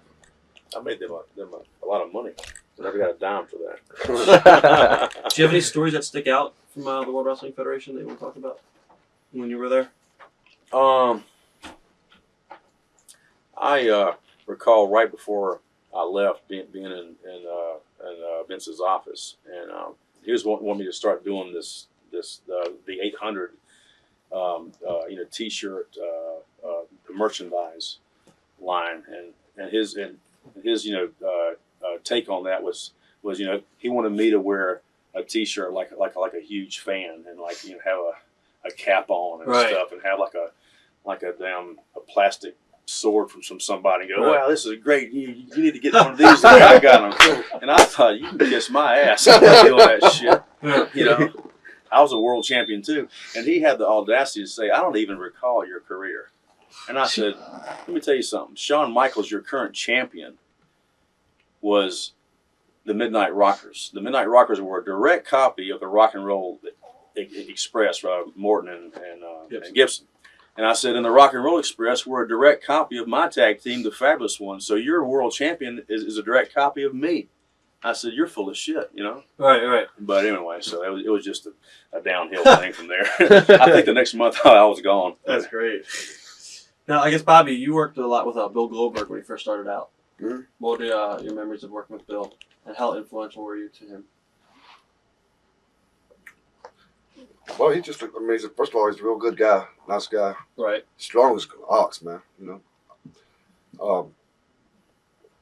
Just the basic stuff. I knew you had it. People loved him.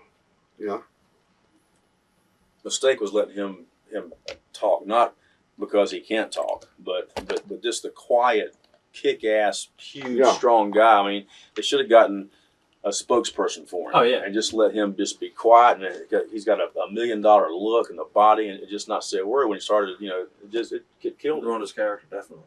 It just killed him. Were you surprised when you were let go from WCW? Yeah. Eric Bischoff claims the reason that I guess you were let go is because you would not show up at the power plant to train. Is that true? No, it's a bunch of bullshit. They never sent my notice in the first place, and they're lying like hell if they say they did because they got no proof of it.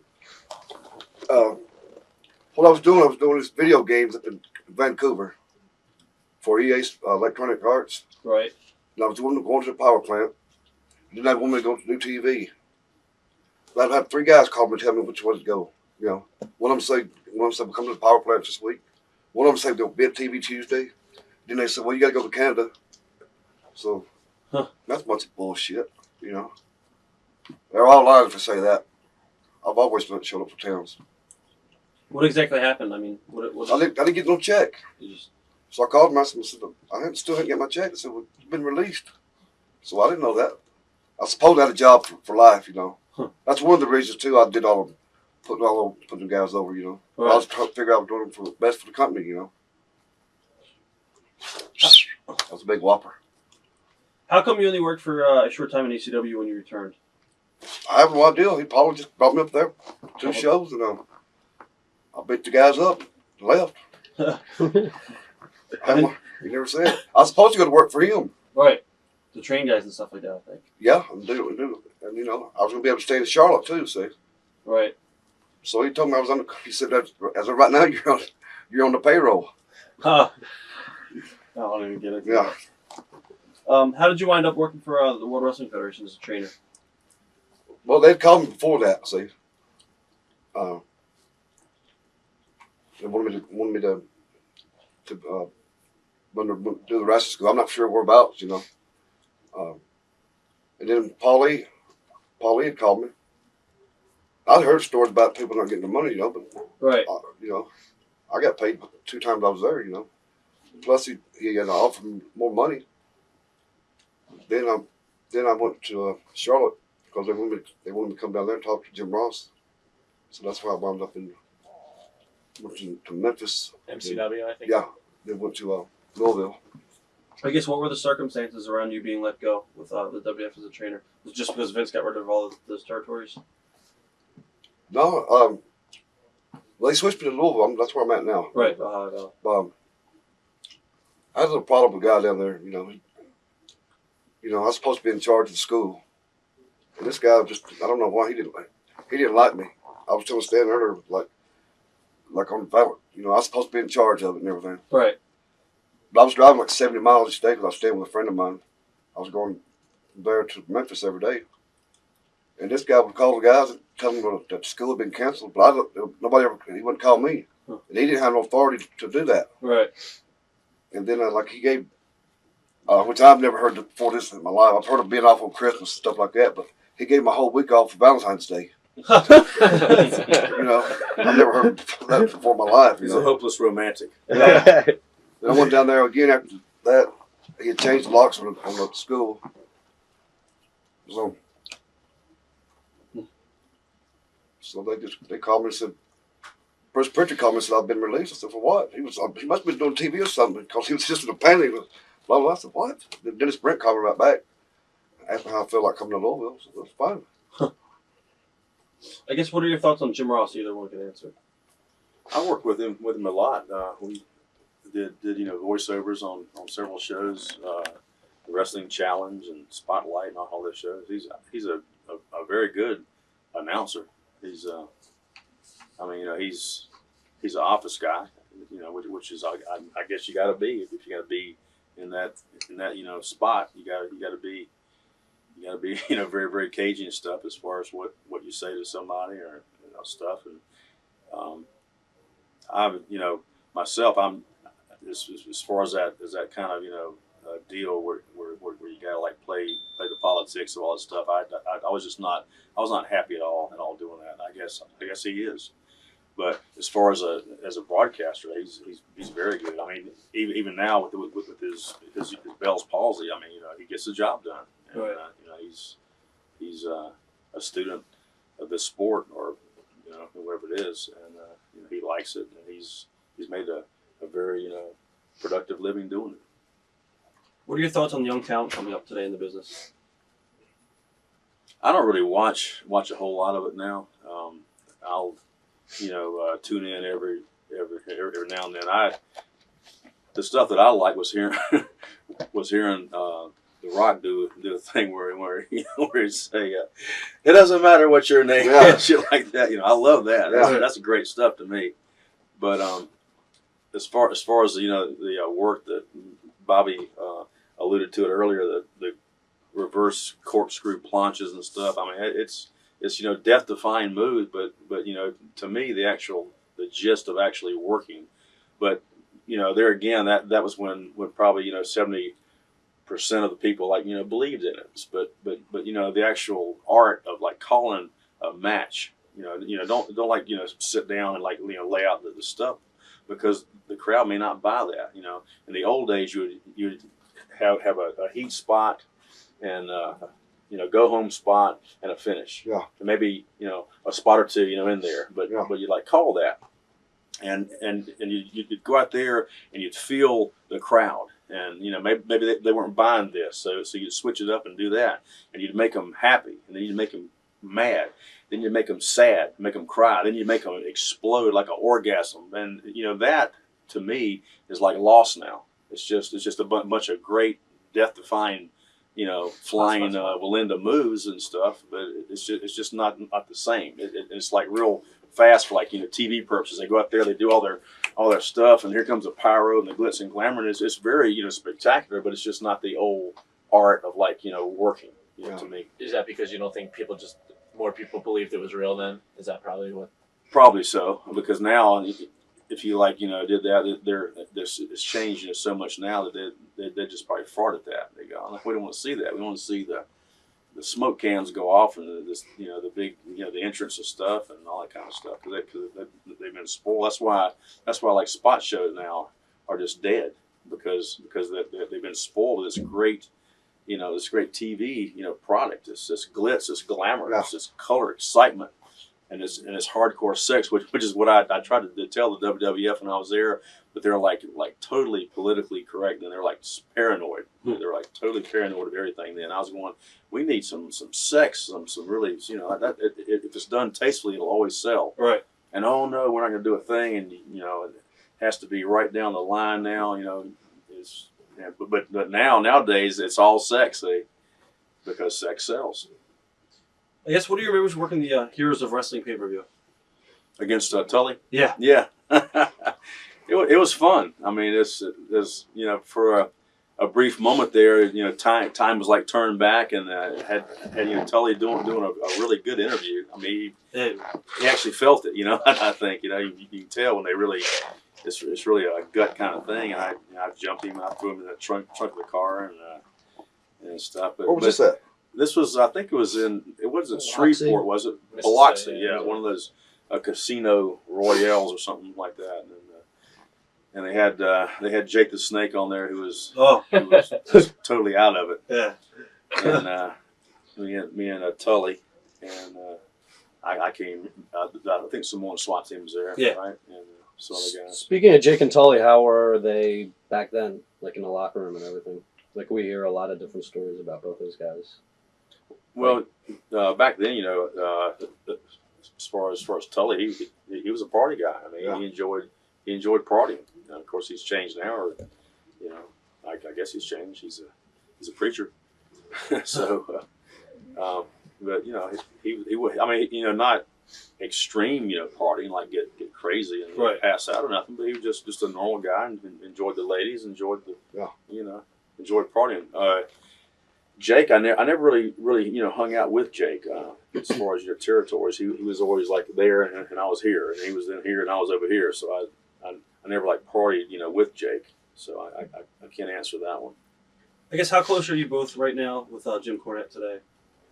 I know, Bobby, you work with him. Yeah. What about Stan? Do you still stay in contact with Jimmy? No, I work for Jimmy's show. I think it was either last year, or maybe it was 2 years ago. I can't remember. It was the final Louisville Garden show, and he called me up and said, I want you here. You and Steve are going to give you an award for being the most popular tag team in Louisville history and all that kind of stuff. I said, that's great, but I said, I'll come if you'll pay me the money you owe me. And so he said, all right. So I got my money, which was a small amount, but to me it's a principle. Right. So I got my money back from him, and he was friendly, of course, and we had a great time. Who are your favorite guys to work with? I have to say probably the Rock and Roll Express, because you never had to worry about getting hurt. Right. They were very safe, and they were hard workers, and they were over like hell, and they could do anything. They could throw great punches and stuff, and they could sell their ass off, especially Ricky.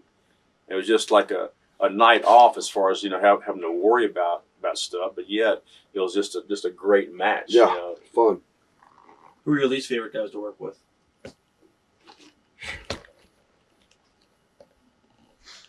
I don't know. I couldn't answer that. You like them all, don't you, Bobby? Correct. Come on, Bob. This is a shoot interview. Come on now. You always hated me. Let's get some ratings on this thing. I don't know. Really. Least favorite. Gosh. Or I mean, Bobby and I just were like, guys that never tried to act tough. We never said that we can shoot or we can street fight. It's just we're just like guys that weren't very big and guys that just tried to get along. So almost every single tag team that we worked with liked us. Yeah. So I mean, it wasn't a struggle really. I thought Bobby and Stan are a night off and they're easy and they're nice guys and they're not like tough guys. And Right. Have a rep to you maintain and stuff. So We we don't have just to worry about us not making them look good when they know we're gonna make them look good. oh yeah. Do you still keep in touch with anybody from your era? Like Steve Kern, you still talk to him at all? Steve and I worked several shows, but I mean as far as calling stuff on Right. a regular basis, no. I called Steve when Steve's dad passed away because my dad had passed away like the year prior to his dad, so I knew what he was going through, so I called him then.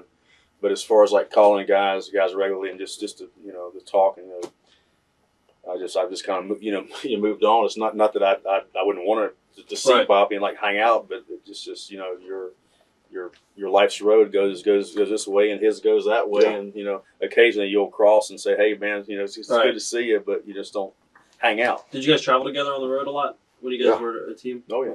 all the time. Me, Jimmy, and Bobby. Cornette booked all the travel for us. Yeah. And we had some Any good road stories fun with some Cornette? fun road stories. Yeah. Do you have anyone you I used to fuck with Cornette all the time. Didn't I? Tell my aunt story. The ant story. Go ahead, you can tell it though. He told us You already heard that? You already heard it. But he told us, but you guys can tell us too. We stopped at the store to get some beer for Bobby or something. And they had this stand with those little kids little Right. games and stuff this and that. And I saw a plastic thing and it said lots of ants, and they had these little tiny. they were perfect, like little tiny rubber or plastic ants, Right. little black ants. And there's 100 of them in there. So it was an outside show, a spring show. So I set it up, for a long way out, and you got to set it up so their minds are thinking of these things. So we're outside and stuff, and it's in a baseball dugout, and Yeah. it's pretty nasty, dirty and stuff. There's mosquitoes in there, and bugs down with stuff. So we're driving back, and I'm sitting there, and I said, I love the springtime, man. It's starting to get warm and stuff. The outside shows it, but the thing I can't stand is these damn bugs. Cause I know Cornette is deathly afraid of insects and stuff. And I said they just. I said that like tonight, man. I saw bugs. I saw my damn tights and stuff crawling and stuff. And he's going, yeah, you're right. And I can see he's starting to get a little antsy. So I got an ant. I had a handful of them. I put an ant on my sock here, and I'm sitting there and I'm talking some more about it. And I said, yeah. And damn mosquitoes. Mosquitoes bite you. Suck your damn blood. I said, it's gross. I said, I'm starting to itch now. He goes, yeah, I'm starting to itch too. And I said, man, my ankle's itching. I said, turn that light on a minute. So he turned the dome light on. I pulled my sock back, and there's a damn ant. I went, oh my God, it's an ant. He went, Jesus Christ. So then I went on about 5 minutes more, and I milked it slow. And I had like 3 of them on me. So then finally, he goes, he says, it's all over me too. I got a handful. I hit him right in the face with it. He went, ah, God. And he's like, the car's going, and he whips over the side of the road, and he gets out and he gets in front of the headlights. It's dark, and takes off all of his clothes except for his underwear. He goes, they're eating me alive. Yeah. So then I said, Bob and I are just rolling. We're hysterical. All of a sudden, a high patrolman pulls up behind us. I said, the rib's over. And he said, what do you mean the rib's over? And I said, Jimmy, they weren't real ants. I said, they were fake ants. I guess this one's for Bobby.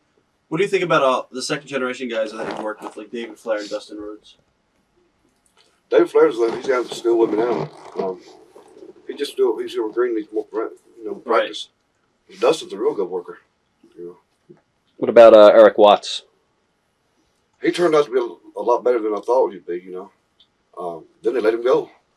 Well, he was real green when we first started. I guess this is a question for either of you guys. Would you ever want to become bookers? Hell no. No. I never want. No. Who are some guys you see right now in Ohio Valley that you think could be big stars? I think Brock Shelton, I think is his name. Yeah. Him. Brock Lesnar? Brock Lesnar, yeah. Shelton. I can't Sheldon think. Benjamin. Yeah, yeah. Him. Randy Orton. What about Leviathan? Yeah. Oh, yeah. That makes money with him.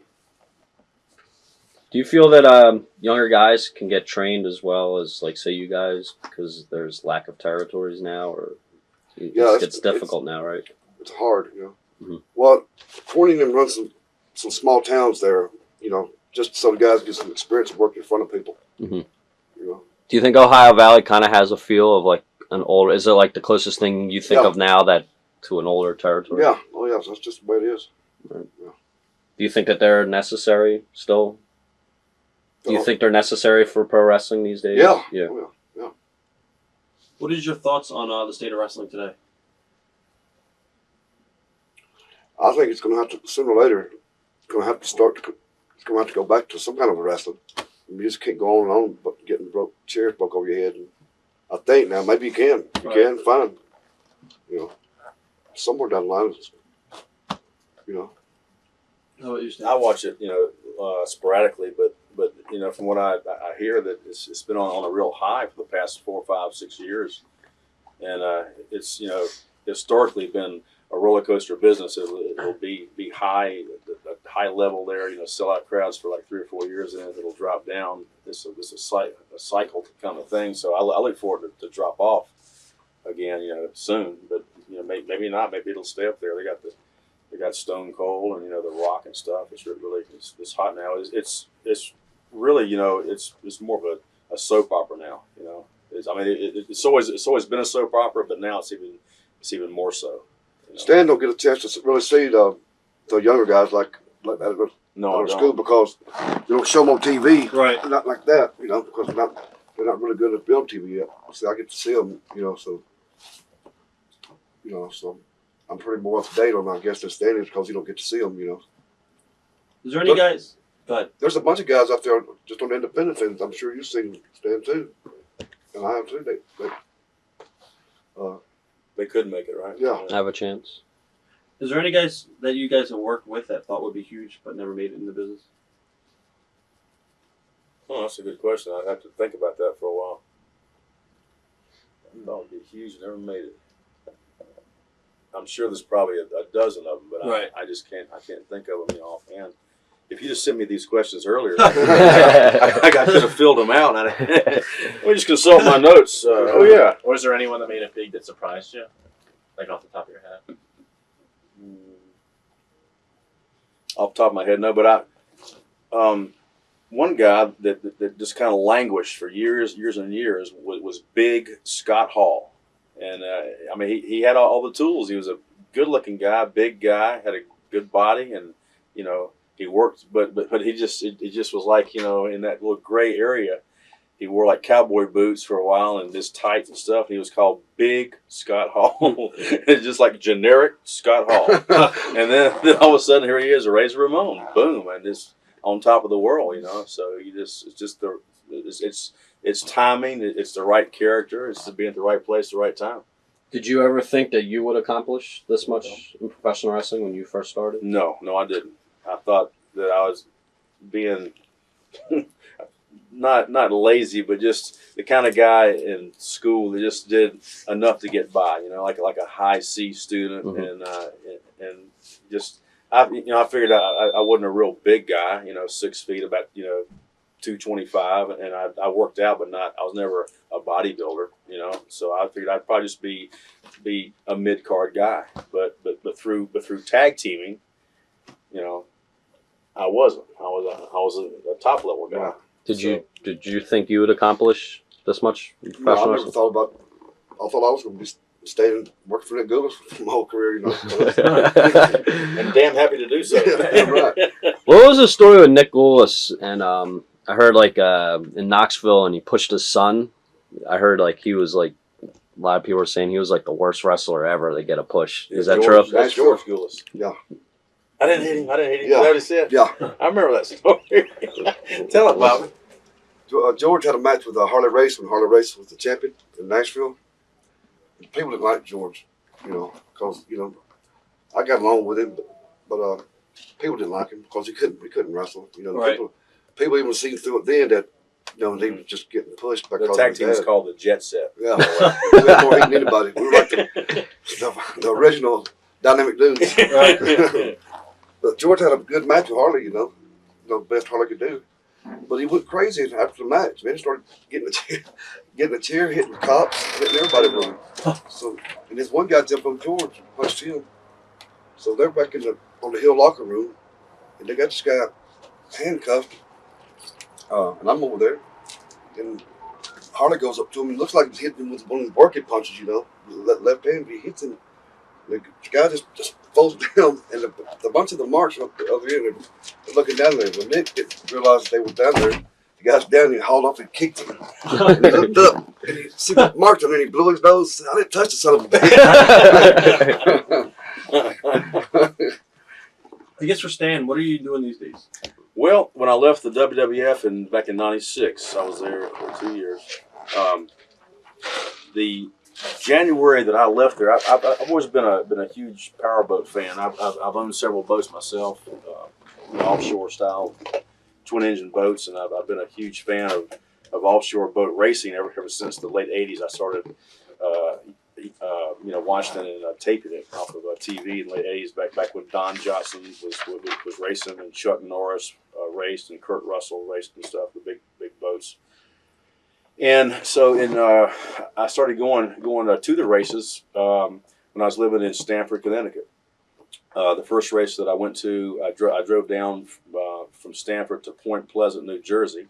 I saw the Point Pleasant race, loved it in person. I was like, wow, this is so cool, And then I drove up to Ontario, Lake Ontario, for a race. And then in '96, a buddy of mine called the Key West race, which is the World Championships, called down there and said that he had a buddy of his who was a huge fan of it. And I said, "Who is he?" And he said, "Well, it's Sweet Stan Lane."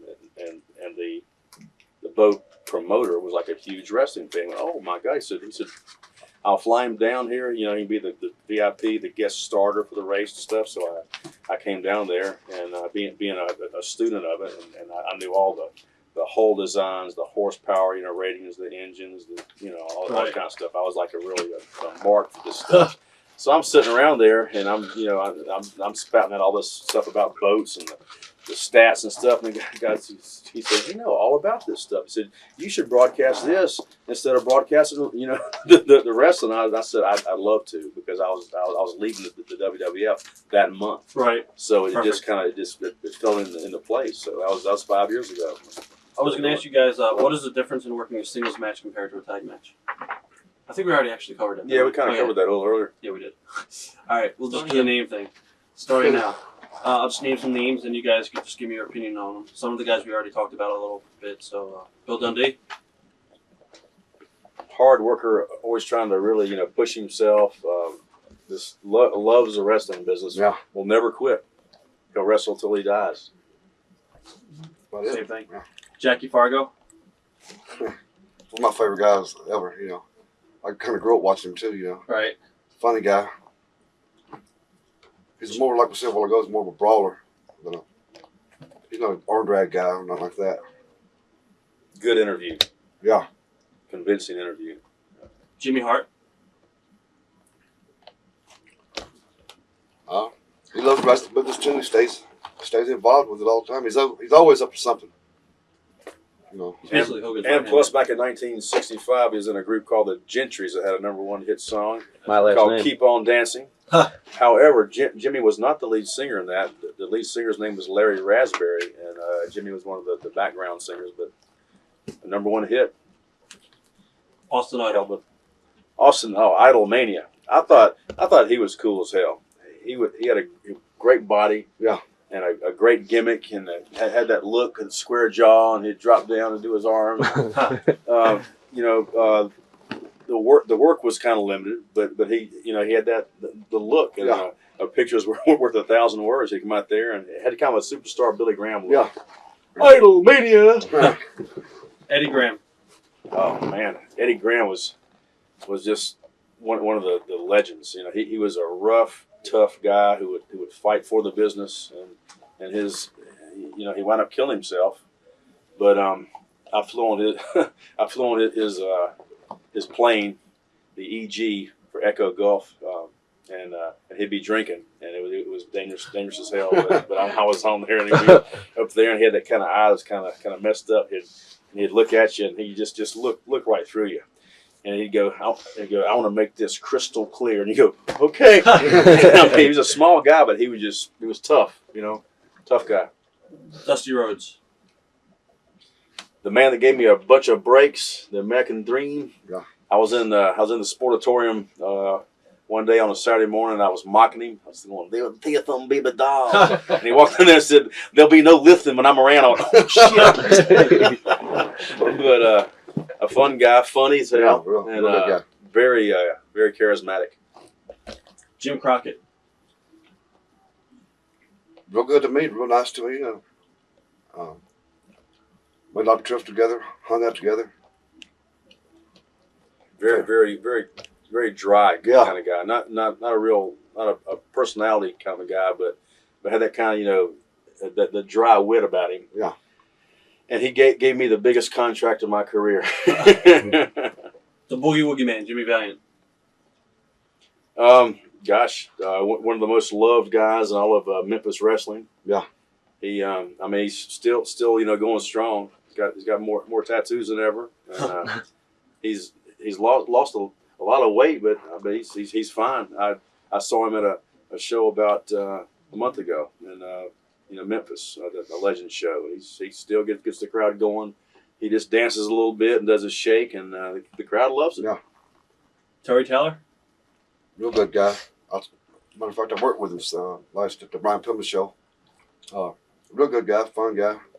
Kind of guy, if you don't really know him, he'd probably get on your nerves. Huh. You know, He is funny. he may blurt out some stuff, might not mean it. Right.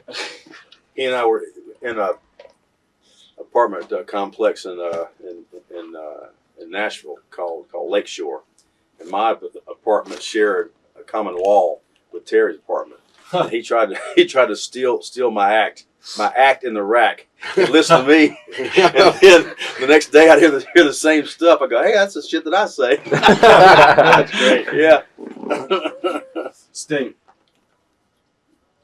I thought he was great with that blonde hair, the flat top look and stuff. That his later character when he came back, the Scarecrow thing, I didn't like as Me much. neither. But when he first started, when he first started, it was him and Jim Helen. called Blade Runners.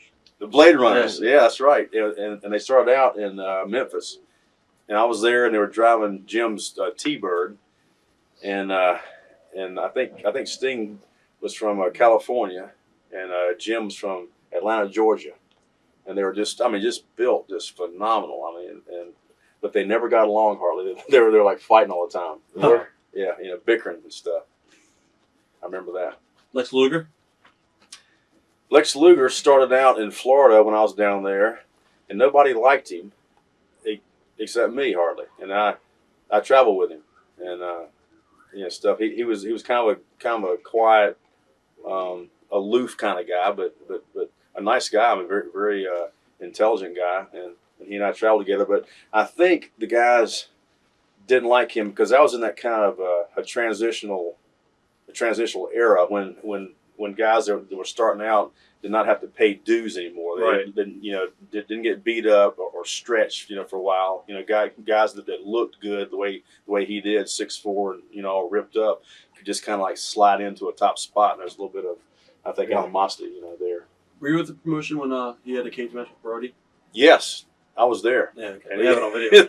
Luger crawled out of the cage. He Yes, wouldn't sell for him at all. the baby face crawled out of the cage and ran from Brody. Michael Hayes. P.S. Michael Hayes, a great gimmick. Had that kind of southern, deep fried, rock and roll, Leonard Skinner kind of a thing. The crowd loved him. Terry Gordy. Great worker for a big man. Yeah. 275, but very very light on his feet. Could do all kind of stuff. Very good worker. I didn't ask you before, but we failed to mention about Bubba. What was he like? Ray Trower. Great guy. Big Bubba. Big Bella. Another guy who was like 330, but he was. I mean, he could kick his feet way up in the air. He was very light on his feet. I've seen him chew a phone book and up too. When Dennis first left, me and Bubba and Jimmy were at the airport, and Dusty's been calling Jimmy and said, "Better find Dennis." It was sort of like we may lose our job too. I don't know for sure how it was. But Bubba just get started, and he kept worrying me to death about getting a hot dog. Let's go get a hot dog. Bubba, we got to find Dennis first. They want a hot dog, man. Barry Windham. I remember when Barry first came to Florida. He was just I think fresh from high school, and tall, gangly guy, but turned out to be a great worker for a tall guy. Had that good look, the long blonde hair, but just a very statuesque, like 6'6" guy, but just moved great. Tommy Rich. Wildfire Rich. I watched him before I started to wrestle on that Georgia Championship Wrestling, and he was over. He was over big time. But as far as like hanging out or knowing him, I don't really know him all that well. Do you know Tommy that well? I've been hung around him a lot. They kind of put us together in Memphis for just a little bit. You guys also did the gimmick with the Wall Street gimmick, right? Wall Street. Or no, I was Ricky Yeah, Morton. you yeah, okay. That's right. Yeah. Rick Rude. Great arm wrestler. Great arm wrestler. Not a real like a loud kind of guy. He was more of a kind of a quiet guy, I guess. That's one person that's going to go. I worked with him in Louisiana when he first started. I didn't really think that he'd ever make it. Right. Nothing. I mean, that's not saying in a bad way, but I just didn't have the right gimmick on there. Right. Also, Eddie Gilbert. You guys both know Eddie. He was when he had like two different stages of his career. When I knew him, it was like the Memphis stage when his dad was still there, and he was kind of his dad's his shadow. But then later, doing all the hardcore stuff, he like really became like a cult hero all of a sudden. But when I knew him, he wasn't. He was just like a small guy who was kind of shy and kind of quiet and stuff. But Right. So. Jerry Jarrett. I like him a lot. I think he's highly intelligent. Whatever he does, it seems it turns to gold. I mean, he's doing like, I think he's a contractor now. Yeah. And I hear he's building shopping centers and neighborhoods and doing great. He's just a very very successful guy. Mick Foley, Cactus Jack. Good guy. Good guy. Young guy. He went with us before, didn't he? We took a trip with him once, and it was at that stage where we were getting a little burnt out, and we worked a bunch of shows and stuff. We were driving. I don't know. We were driving from like Cincinnati to somewhere. It was a long drive, about 300 miles, and I was driving. I think I was just kind of like, it's like 4 o'clock. We had to be there on time, and I was like, well, I guess we'll just be late. And he was like panicking. He said, I'll drive. Remember that? Because he wanted to be on time. He's going like 90 miles an hour, just dedicated. Just Right. Even at that early stage, he wanted to be on time, and he asked me, like, I mean, if you don't mind, can I dive off the apron onto your face? And I go, oh, is it safe? He go, I swear to God, I won't hurt you. Don't even feel me. So I go, all right, you can do it. But he was always real nice. Right. Steve Williams, Dr. Death. Good guy. Good guy. Yeah, a great athlete, a tough guy. Never really hung out with him as far as a buddy kind of thing, but I always got along. Buzz Sawyer. Never really knew Buzz. He was kind of like crazy. I mean, always he was real stiff, I think. But I never worked with Buzz, but I saw him on Georgia Championship Wrestling, bald headed and the Mad Dog, I think they called him. And Gordon Soley was just Mad Dog. There's again. He's floating over and he's stretching some guy or something. That's my memories of him. I forgot to ask you. You had a great match with Ric Flair. It was a 2 out of 3 falls match at the Clash of Champions. Mhm. What are your memories of that? It was good. It's fun. I've worked with him before. How are those chops? Huh. Stiff. Light you up. Did when you guys were teaming back in '86, '87, was there ever an attempt by any of the Japanese promotions to get you guys to come over there? I don't think so. No, I don't think so either. I worked Japan twice. I worked Japan when I first started in the business, like the first year or two. Mr. Saito got me booked over there as a junior heavyweight champion, and I was over there 5 weeks, which is a long tour for your first time. But I worked against Fujinami in the Salt Palace on this semi-main. It was like, holy shit, here I am after a year and a half. I was just lucky.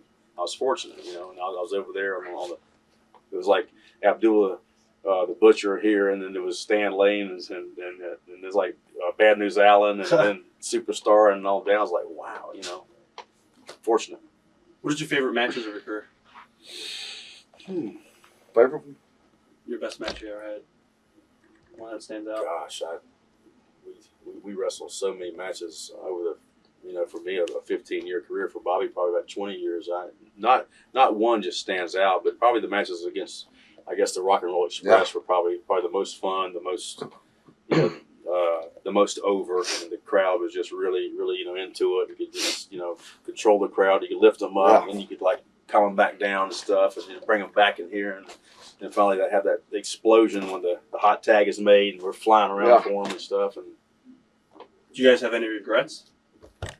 yeah, I shouldn't have left WCW to go with Cornette to Smoky Mountain Wrestling in 1990. I should have stayed on there for another 5 or 6 years and made even a whole lot more money and instead of going to Smoky Mountain. But that's one of those things. Do you guys prefer to work babyface, heel? Didn't matter. Heel for me. Me too. Definitely heel.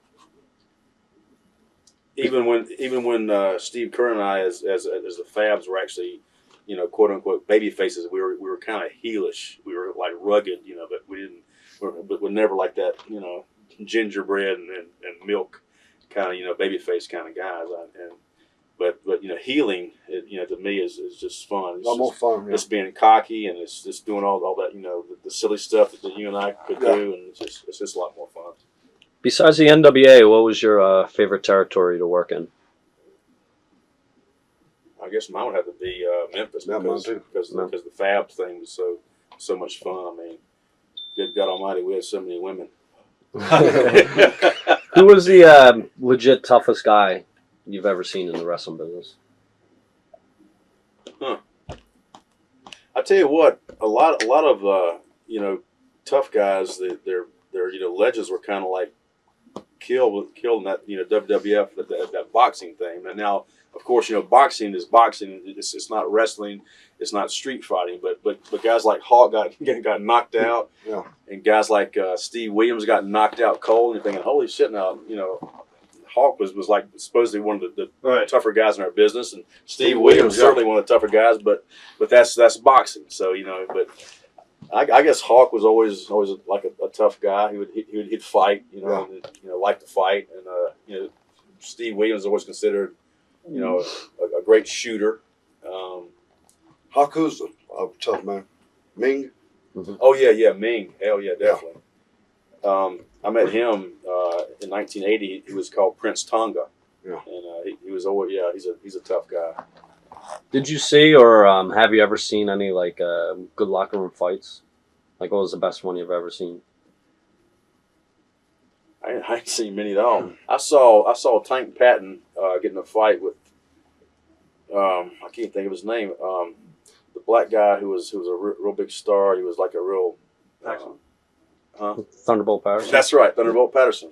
I saw them fight in Bill Watts' territory, but it was a short-lived thing. Yeah. It wasn't a good fight. I mean, it was quick. I saw Brian Pillman and Tom Zink fight at the Holiday Inn in Atlanta, Georgia, and Pillman won. Now, it's pretty safe to say, I guess, for Bobby, that Jim Cornette might be the most influential person in your career. Yeah. Is that true? Yeah. Who would it be for you, Stan? Jackie Fargo or Ric Flair or Cornette? Flair like started me, but then it was like done. So I can't say Flair. Gosh,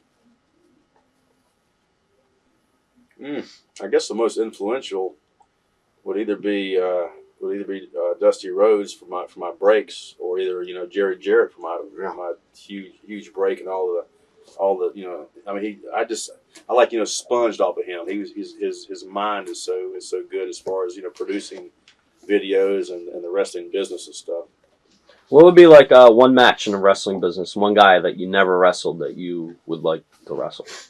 Or even back in the day that you didn't wrestle, you'd go, I wish I wrestled that guy. I'd like to do a 6-man with about five of the girls from the WWF, like Shayna, Major Guns, and 2 out of 3. How about you, Bobby? I think it's a hard question. I can't think. Who would be? Do you still think that the wrestling business has a place for Bobby Eaton today? I don't know. I don't think so, really.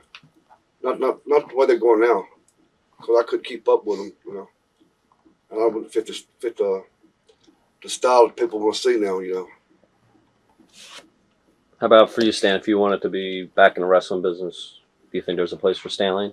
Maybe as like a manager, but not wrestler. I like the old school stuff. I used to really enjoy seeing the Minnesota Wrecking Crew just crank on some guy's arm until they just like broke it, and you're going. I mean, it's like it's fake, but still, I mean, that's got to hurt. Yeah, I mean, exactly. And they're just like relentless on it. And they just keep tagging back and forth, and Ollie's just cranking that guy's arm, and finally he just submits. Yeah. You're like, holy shit!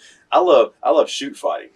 I love to watch that stuff, But it's just the business, to me is just it's changed a lot. I mean, it's still fun to watch all the hot girls and the the soap opera stories and stuff, and the dysfunctional family, Vince McMahon's family and stuff like that. But as far as getting me locked into it to watch it like weekly, nah, it's over. What's the best? One thing I'd want to do it would be a tag match, maybe stand line or something like that. As far as just even wrestling again like that, because like you said, against Missy Hyatt and Sonny. yeah. Book it. But I couldn't He keep up can. with that. We'll talk about that later. Okay. Anyway, in closing, do you have anything you want got a to? question? Guys, ever any point, I don't know, maybe right before you left or whatever, where you guys ever felt they ever disrespected the Midnight Express? Well, that right before me and Cornette left, Yeah. I thought that I mean, they didn't have us book. They book us on, even though we were getting paid, they book us on shows. We'd drive down there and we wouldn't do nothing. Remember, Ollie did that to us a couple times. And that's one of the things that flipped Jimmy out too. I remember they did the one Starrcade. It was the 4 teams. It was like the Steiners, the Road Warriors, the Samoans, and Doom. And you guys weren't booked on the show. It was like the one-night tournament and stuff like that. Yeah. Yeah, they dissed us, man. In closing, is there anything you guys want to say to your fans out there that have been fans of you guys forever? Just thanks for the memories, and Yeah. you can still catch me on ESPN2 and Speed Vision doing. If you like boat racing, tune it in. I'm on there. And Bobby's still trainer of champions. Yep. OVW. Cool. Thanks, guys. Thank you. A lot. Thank you. It was great. Thanks. Great interview. TitleMatchNetwork.com